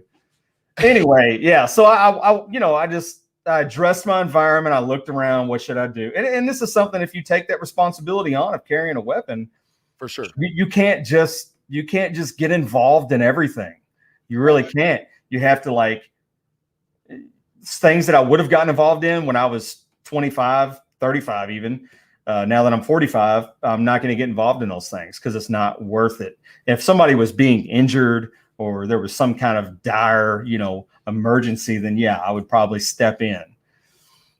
But anyway, that's just one little situation that bothered the shit out of me, that I got put into, that I didn't like, you know. But it made me think, and that's good. So I appreciate that moment. For sure, being an adult sometimes means we do things that we don't fucking like. Yeah, this wasn't a Karen, by the way. Somebody mentioned not worth confronting Karen. She's not a Karen. This lady was a. Am I echoing? Huh? Am I echoing? I don't listen to you. I don't know. No, I don't hear an echo. No. You repeat yourself a lot, but you're not echoing. Anyway, you have to. I mean, it's part of being an adult, right? I mean, you have to be responsible. We have to do things that we don't like. Yeah, you have a greater responsibility when you decide to carry a weapon. You know. Yeah. Yeah, I am echoing. I'm echoing now because I don't hear it now. I don't hear an echo. I think people are fucking with you. No, I know Jason fucks with me on a regular basis, so I don't listen to him. Mike Harshfield and Larry said I'm echoing. Let me try to fix it. I apologize. It's gone, like in a matter of seconds. All right. Cool. Anyway, I don't even remember what the fuck I was saying. Yeah, sometimes being an adult, you know, you got to make those fucking decisions, right? I mean, I know. Mike says only when you had your headphones off, and I'm like, that should have nothing to do with my echo, but apparently it did. I think it was coincidence, but you're right. When I took my headphones off, I started echoing. Anyway, so you know, as an adult, you have to make the decision. Especially Josh and I, we talked about this. Carrying a firearm is one of the biggest responsibilities you will ever take on. I don't blame people for not wanting to. I really don't. Some people don't need to. A la the fat chick at Academy, the one that just needed hollow points. You're better off waiting for a fucking cop before you shoot somebody you don't mean to, because you're never going to train. So, I if she wants to, I totally support that as well. But what I'm saying is that as being an adult, being a protector, you're taking on more of a responsibility, than it being an adult. And you choosing what you chose, it shows a level of maturity, which I can't believe I'm saying with you, but you've matured, thank God. Mm-hmm. But at the same time, I'm confrontational. I probably need a little more of that in me, but it's hard for me. It really is. A la the thing that happened at Target the other night. Yeah. See, I wouldn't have gotten involved in that. And I did. Yeah. Because I'm thinking, if something happens in this situation and I didn't intervene, I couldn't live with myself. I guess what I'm saying is that I would rather me put myself in that situation, accept the consequences, than something happen badly, and then I have to live with myself knowing that I didn't intervene and could have changed the outcome. Does that make sense? I don't have your responsibilities. Well, yeah, but no, yeah, you do. You still have a responsibility. And okay, I mean, this is a good. So what tools would you use to make a decision on something like that? Because I know I sent you a video.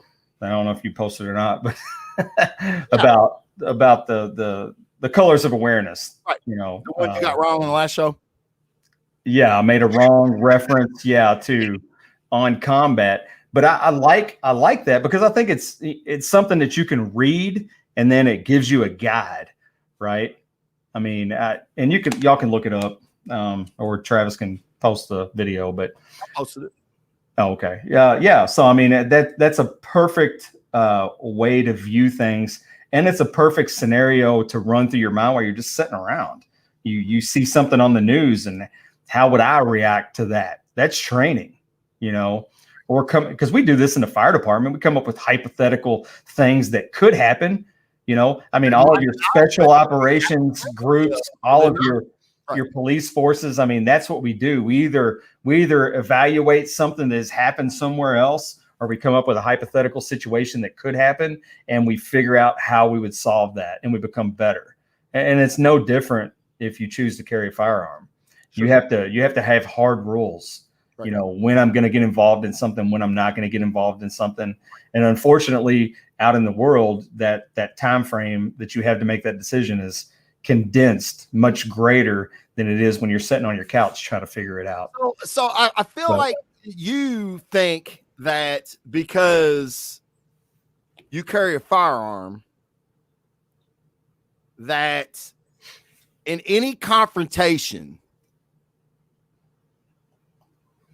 and I'm not saying that there isn't a scenario where you wouldn't use your firearm, but there are thousands, again, talking about your color scheme, your color hierarchy. Mm-hmm.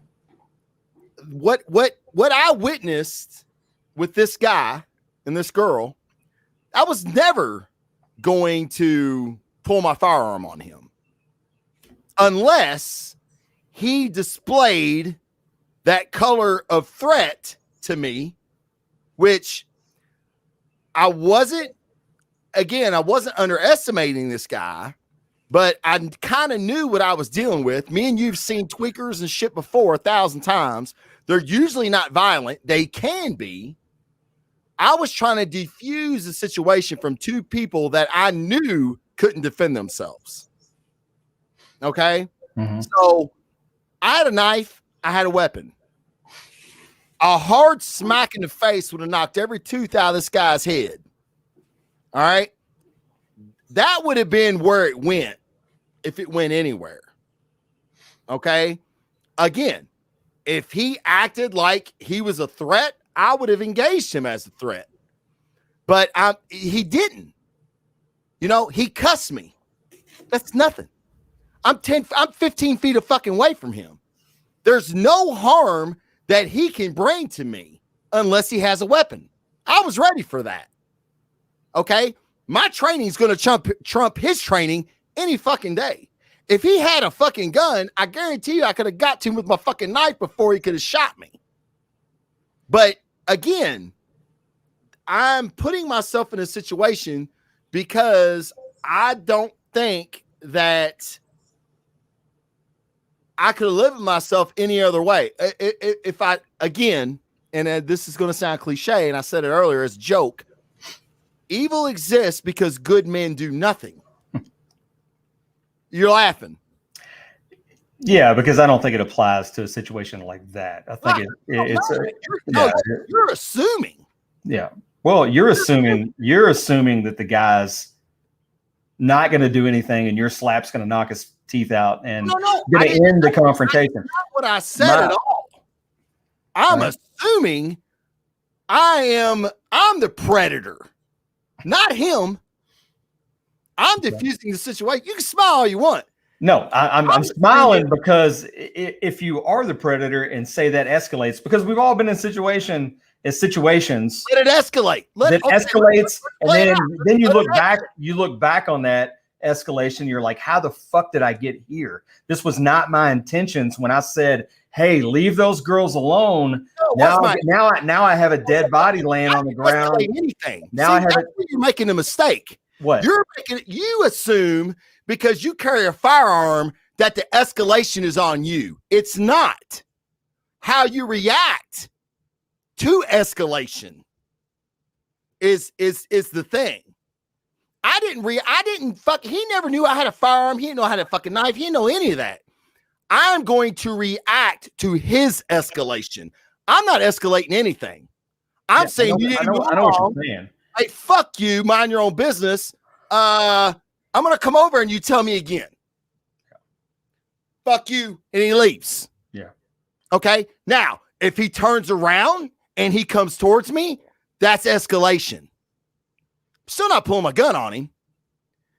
If he goes to his waistband, if he goes to his fucking pocket, that's escalation. Okay. I'm saying my training is going to trump his. Yeah, I'm not denying that. I'm not denying that your training would trump his training. Maybe. I don't know. You never know what the outcome of these situations are going to be. Then why do you train? Then why do you train then? No, I'm saying you don't know for sure. You hope and you do the best that you can in a situation, but you don't know. I mean, we have, special operation soldiers that are over fighting guys that can't shoot, and some of them get killed, Okay. I mean, they have the best training and the best soldiers in the world, but some of them still die, So I'm just not going to interject. That's fine. Myself into a situation until I see. Now, in this situation you're talking about, there's two girls in a car. There's a guy that's confronting them. Ended up, he was just asking for a cigarette and startled them, right? But to your eyes, it looked like he was, we wouldn't leave him alone. Yeah, he wouldn't leave him alone. I'm not stepping in on that, I mean, because I'm like, this girl gets smacked by this dude. She's going to live to see another day.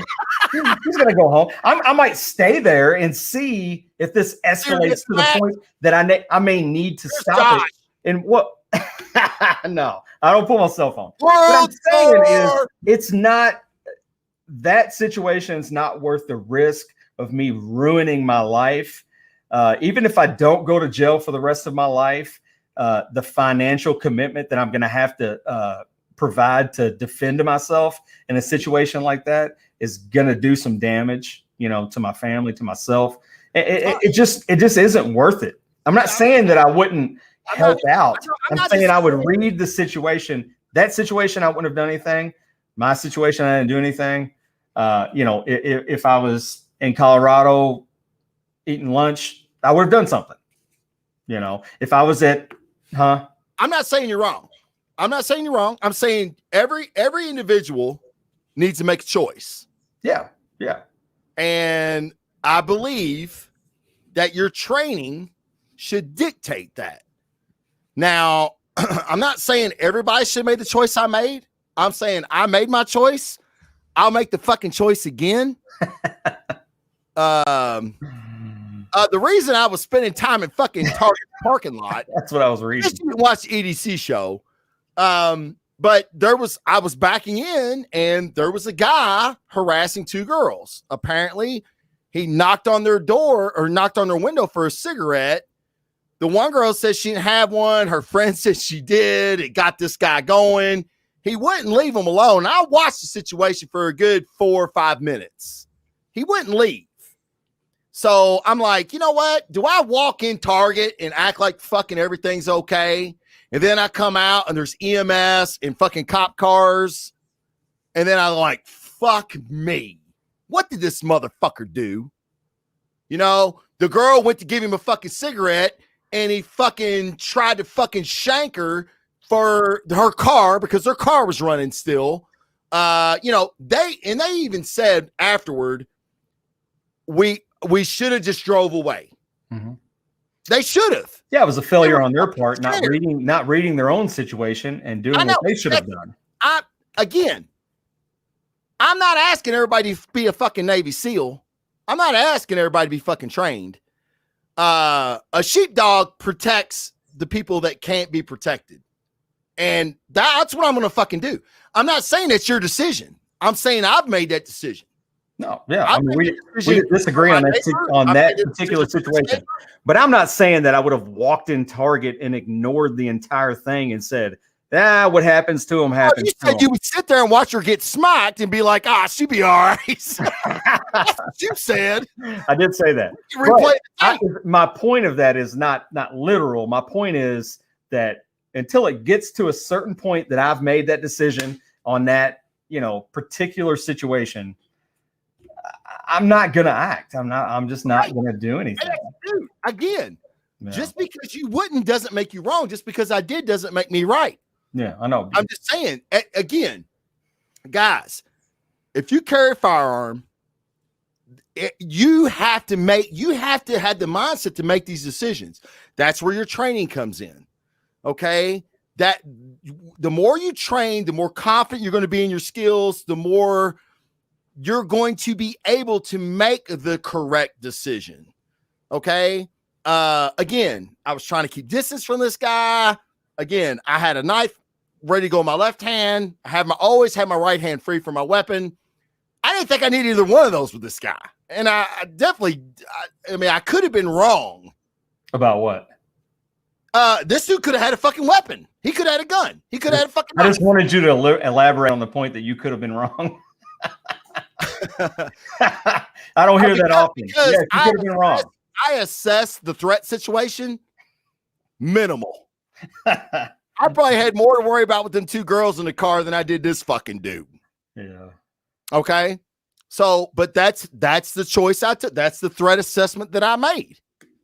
Now again, if it's a guy that doesn't look like a fucking tweaker and he's being aggressive, he looks like he knows what the fuck he's doing, that's a different threat assessment altogether. So you're only going to take on people that you can beat? Yeah. Yeah. Dude, I'm always going to take up it. And the person that I don't think I can beat, I'm going to find a way to cheat to beat you. Batman, motherfucker. That's the reason he beats Superman every time. Superman's a good dude. He don't cheat. Batman's going to win because he's going to cheat. There's actually a lot of psychology behind that. Yeah. Of course there is. That's the reason they have fucking college courses on Batman now. Yeah. I mean, truly, you have to be willing to do really bad shit to win. That's right. And if you're a good person, you have to be willing to go to those bad, dark corners of society or your life or whatever in order to protect people. Right.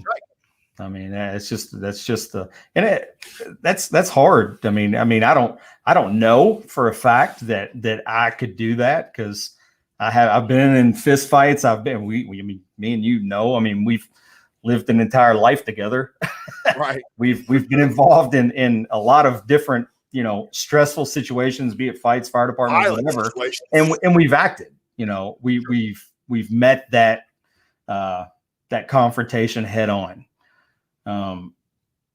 But I don't know for a fact, because I've never been in a gunfight. I've never been in that situation, but I have analyzed it in my mind, and I feel like I'm as good as prepared as I could be as a civilian. I mean, and that's really where you want to get yourself to be.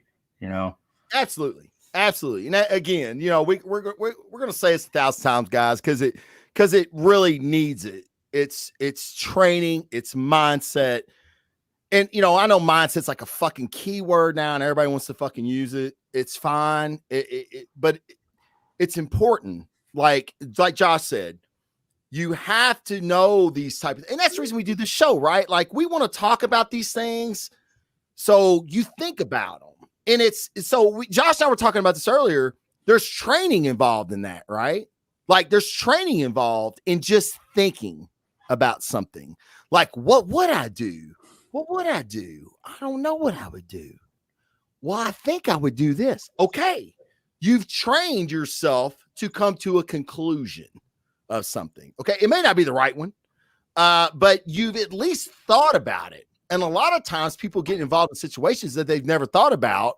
And that's what causes freeze. That's what causes anxiety, which you're going to have anxiety in the instant way, but things can be managed. Okay. They're manageable. Again, like, I get into it with a buddy of mine all the time. I use a shot timer. He doesn't. He thinks shot timer's a waste of time. And I told him, I said, so how do you simulate stress? When you shoot your firearm, how can you simulate stress? What do you mean?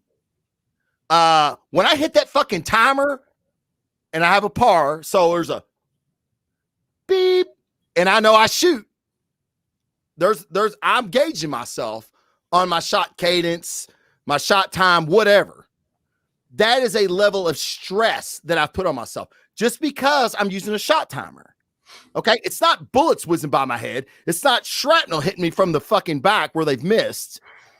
I am putting a semblance of stress on me by using that shot timer. Yeah. Again, I think a shot timer is great because it's a gauge of proficiency. Okay. He disagrees. That's fine. But my argument with him is, how do you simulate stress?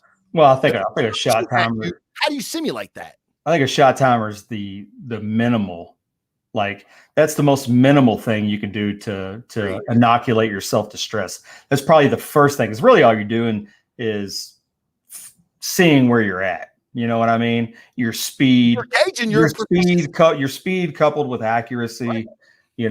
Now then you can get into adding, physical exertion, to your shooting, running, moving, communicating. I mean, these are things that all of these special operators that are on YouTube that really push, I mean, I know if you're operating by yourself, the communication part's not a big thing, but being able to move and know angles in a gunfight is how you win. Knowing angles, and where to position yourself, how to move. Those are huge components. So movement is a huge thing when it comes to like stress inoculation. But that doesn't even, and you have to realize that doesn't even touch a parasympathetic, nervous system reaction to stress. The blood shunting is totally different. Your heart rate escalation is different with physical exertion versus a parasympathetic, reaction to stress.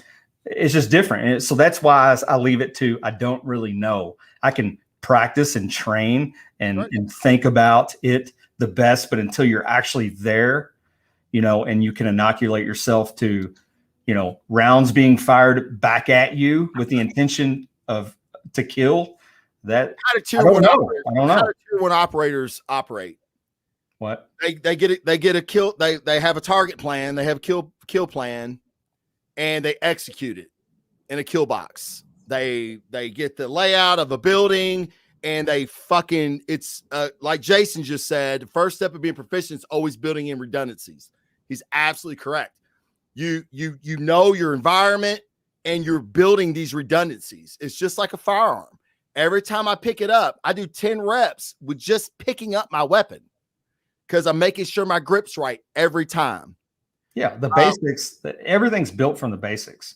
Everything's built, and that's what he's talking about here is the redundancy. The redundancy and the very bare, the basics of anything. Experts are experts in the basics. Basics, yes. Yeah. So that's how they become fucking experts.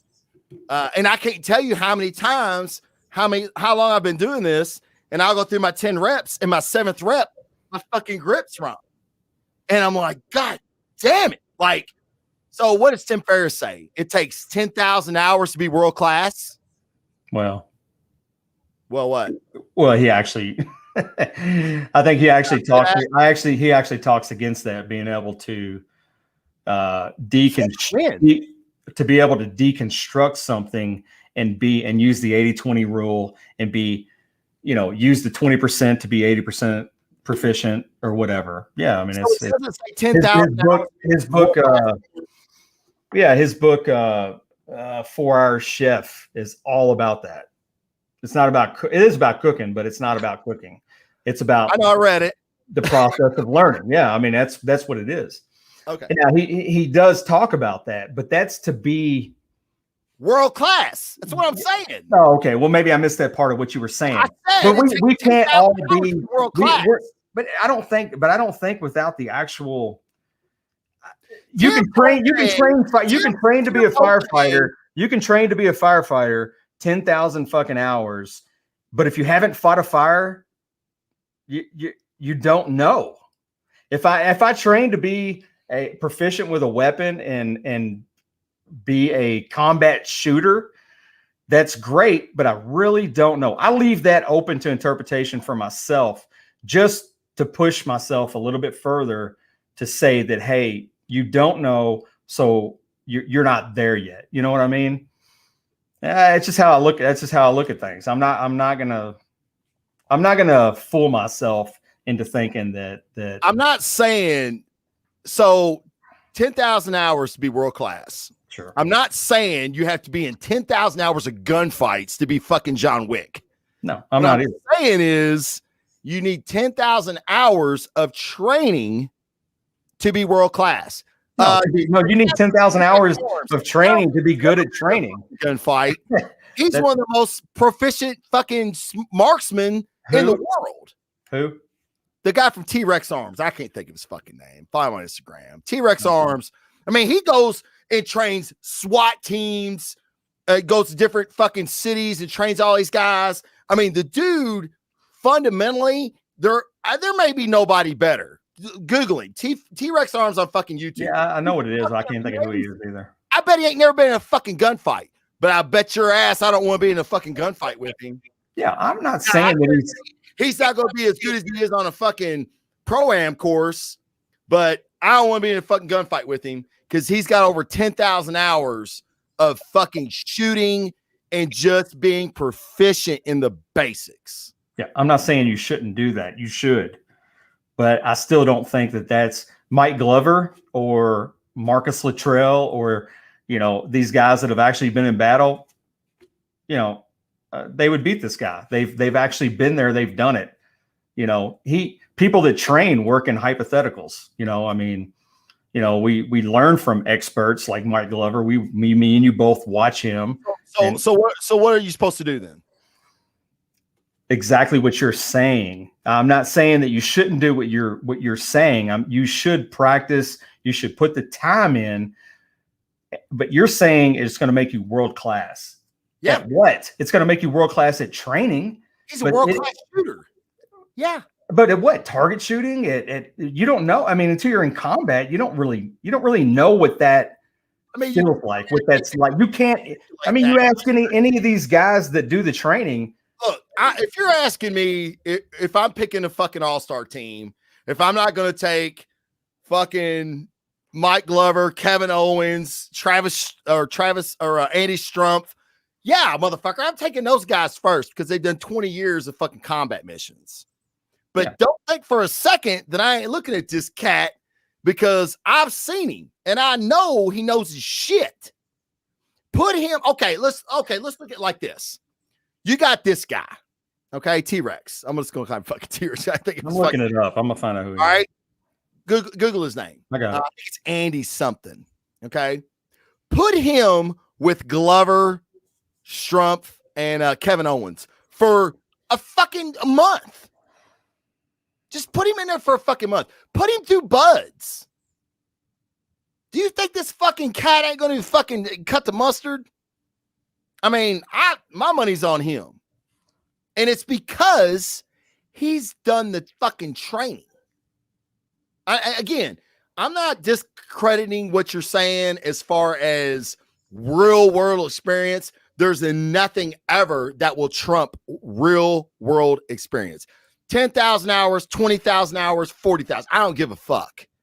Do all the basics you want until you have gunfire at you, until you fought a fucking fire that's got your ears fucking, you can hear the water in the top of your ears sizzling. Nothing simulates that. That's all I'm saying. You just summed up what I was saying.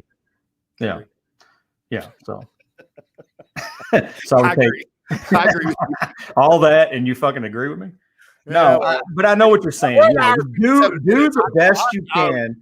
Do the best you can with the resources that you have. Be responsible, and learn all that you can from all the experts that are out there, the people that have been there, just like us. We get Firehouse Magazine, Fire Engineering Magazine. You see an article that looks interesting. What's the first thing that you go to? Who wrote it? Who the fuck wrote it? And where are they from? If I'm looking at some guy from Boca Raton, Florida, that's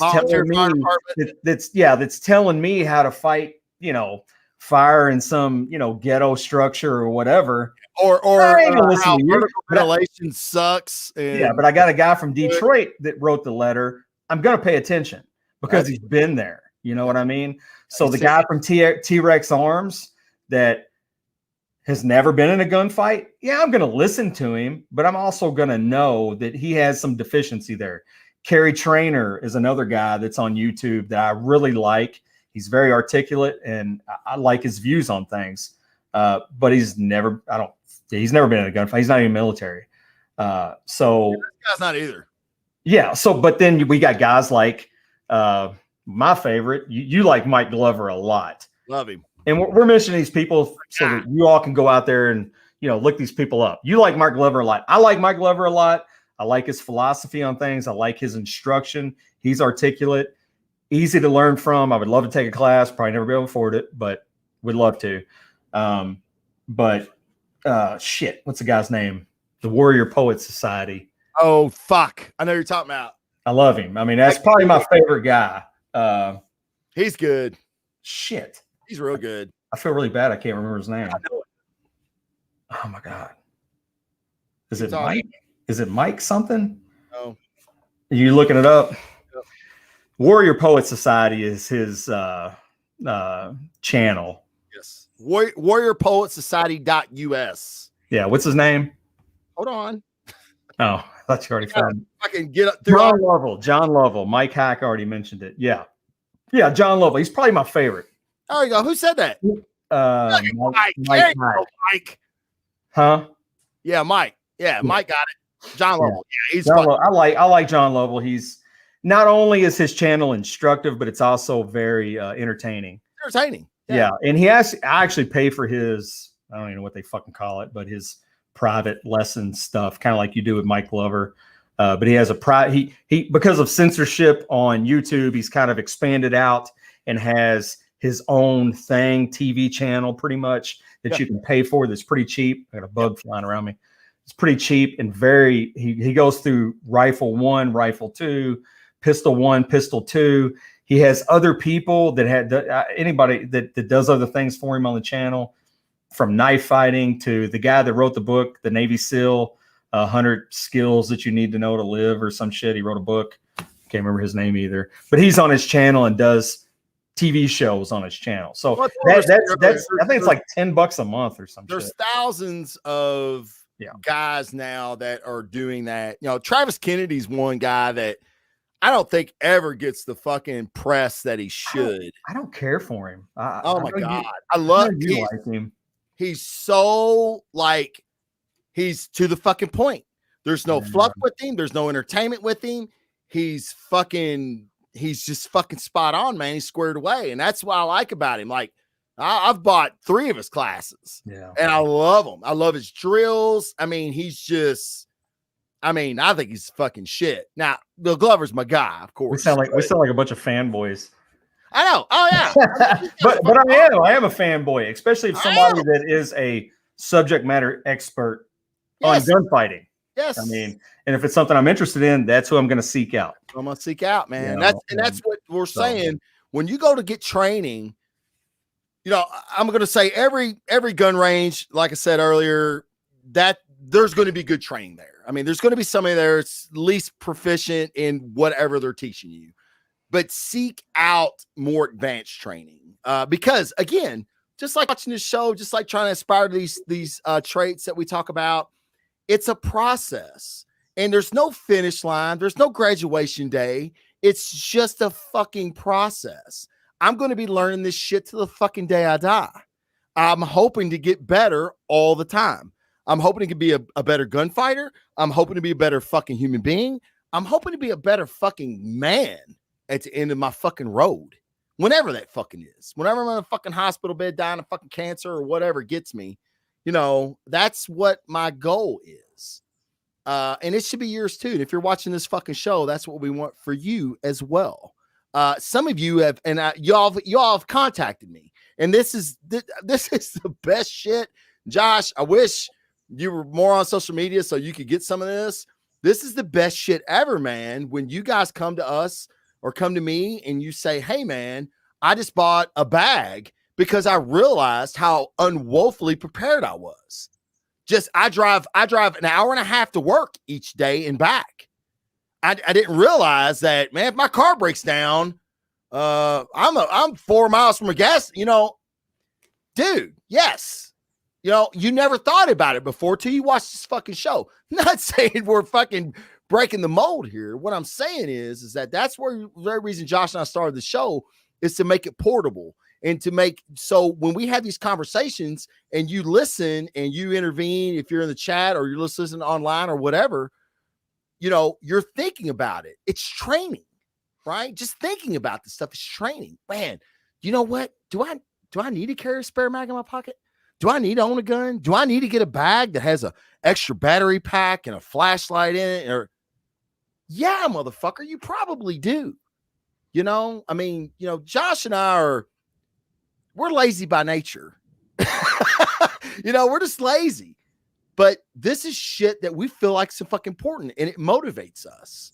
So, you know, we're hoping to motivate you guys with this stuff. And you got anything you want to close out with? I love your closing statements. I mean, quickly. Well, no, I can't quickly, but oh Jesus, I'll take my time. It's our podcast. I mean, people can stop listening if they don't want to fucking listen. Okay. You know, I don't know, man. I just, like I said earlier, you know, I know we've talked about. Are you going to repeat yourself? No, yeah, a little bit, but I'm going to expand on it. We've talked about personal protection a lot, but if we're looking at that Bill of Rights, those 10 amendments to the Constitution that we added as a shield of protection from the government, you know, I mean, that's what it is. You know, when we had the Articles of Confederation in the beginning, it gave a lot of power to the states. You can look all this shit up.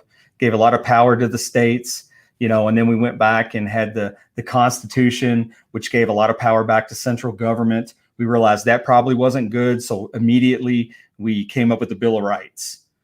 And we've kind of floated on that since, you know, and gun rights has been something that really, I mean, it went unnoticed for a long time.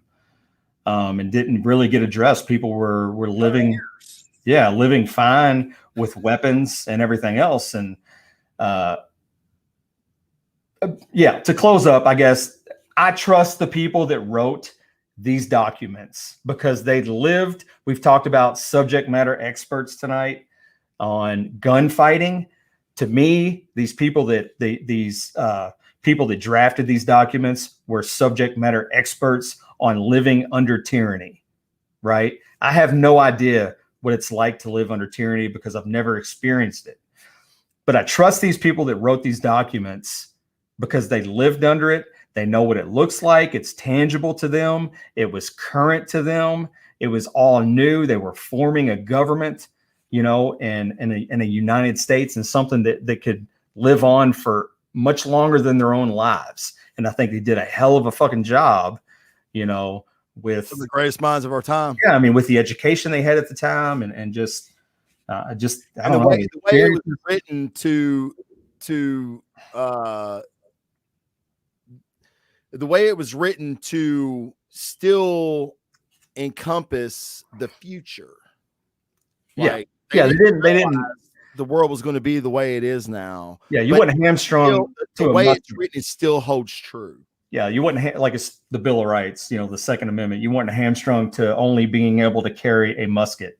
They left it open to bear arms. Sure. Because obviously we've advanced from muskets to now an AR-15 or whatever may come next after that. Right. But anyway, my closing argument or my closing statement would be: I trust these documents, and you should too, because we've pretty much flourished imperfectly under these. I'm not saying it's perfect because it's not. It is it's an experiment in democracy, but it's the best. It's still the best out there. And other people that have written constitutions and Bill of Rights has used ours as an example to expand on for their own country. There's only a few countries that even have the right to bear arms. Right. But anyway, I trust these people, and you should too. That's all I gotta say. Yeah, I mean, I totally agree. I mean, it's if anything, the last 12 months, last 14 months have taught us, the world's not a safe place. I don't know where you live. I hope it is, but if it isn't, you need to take responsibility for you and your family's protection. However that is, however you deem that fit, responsible, whatever. As far as this show goes, and we talk about these traits to aspire to, being an alpha male, being a man, period. You need to protect those that can't protect themselves. Cops are reactionary, love them, back to blue for sure. They're reactionary. You're responsible for your own protection. So just think about that. When and when I say think about that, man, I'm not being passive about that. That is like, this is what I fucking want out of any show we do, is you just think about it. Josh and I we're gonna ramble, we're gonna go down rabbit holes, we're gonna repeat ourselves, we're gonna do all that shit. It's live. It's live. Yeah, sorry, it's live. This is if you're listening to the audio version, I don't edit. I don't edit any of it. I put music in the front and the back, and there might be an ad. But that's it. So what I'm saying is think about it. You ever thought about owning a gun? Think about it. Why? Just ask yourself those questions. Why would I not want to own a gun? Pros and cons. Make a list. Be critical, have critical thinking. When our leaders tell us we need gun control, why are they telling us that? Look at some statistics. And I was looking, I looked at a lot of stuff tonight and yesterday, and man, the anti-gun arguments are pretty fucking weak. Like, me just trying to be critical and thinking about it, I'm like, man, that is a super weak argument. Accidental gun discharge, suicide, motherfuckers gonna kill themselves anyway. Like, it's I don't know. I think it's lunacy. But you need to come up with your own decision. Don't let me and Josh tell you how to think. We want to aid in your thought process, whether it be for or against. Okay. That's the goal of our show. All right. And that's what I'll end with. And I also say this, just, we try to get people to be better humans. Treat people like you'd want to be treated. Just treat people like you'd want to be treated. Josh talking about the lady cutting line. How would you feel if somebody cut you? Pretty pissed off, mad about it? All right. Don't fucking do it to somebody else then. All right. Don't be a predator. All right. Don't be a predator. All right. Let's try to help each other. But know how to be one. What's that? But know how to be a predator. Oh yeah. Yeah. Be a sentinel. Be a sheepdog, like you said earlier. Be a sheepdog. Yeah. Fuck yeah, man. Be a fucking sheepdog. Protect that fucking pack. All right, guys. Wednesday next week? I don't know. Okay. Yeah. I'm free, so he's the guy that I wait on. We'll find out. We'll figure it out. But so look, guys. Yes, Dino has so graciously put all the social media links in the chat. Thank you so much, brother. I don't know how he does it so fucking fast, but follow those social media links. So Josh and I made a decision tonight. We're going to get several topics in the books, and that way I will be able to get it out sooner. Yeah, he told me yesterday about this episode. So yeah, we talked about this episode after the last episode. Yeah, but we didn't solidify what we were going to do until yesterday. Oh my God, he sounds like my fucking wife. Now we can have a 45-minute conversation, but if I don't solidify it, then somehow it didn't happen, or it's not going to happen. Yeah. So anyway, basically we had a talk, and we're going to try to make this a little more professional and get a little bit more serious about it.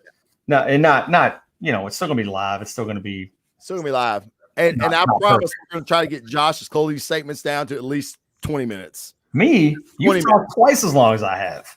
You always talk. People text me and be like, dude, you look like you're falling asleep. Wake up. Anyway, thank you so much for joining the chat. And again, guys, the chat is part of a community. Tonight we had a guy from Brazil. That was fucking cool. Can I come now? How the fuck you find us? I don't know. Fucking I have no idea. He's like, man, I'm so glad I found your channel. So again, thank you so much for the chat. We love your questions. We love your snide remarks. We love your comments. You're always our other co-host, always, no matter what. So again, follow social media links for next week's show. And again, we're going to try to get some more topics in the hat, and that'll make the social media part, which I do by myself, by the way. It'll make it easier getting the show out and letting you know when it's going to be. And for that, the EDC show's not up yet. I will get this show and the EDC show up on iTunes and Anchor extremely soon. Hopefully in the next couple days. If you can leave a 5-star review on iTunes, it'd be fucking fantastic.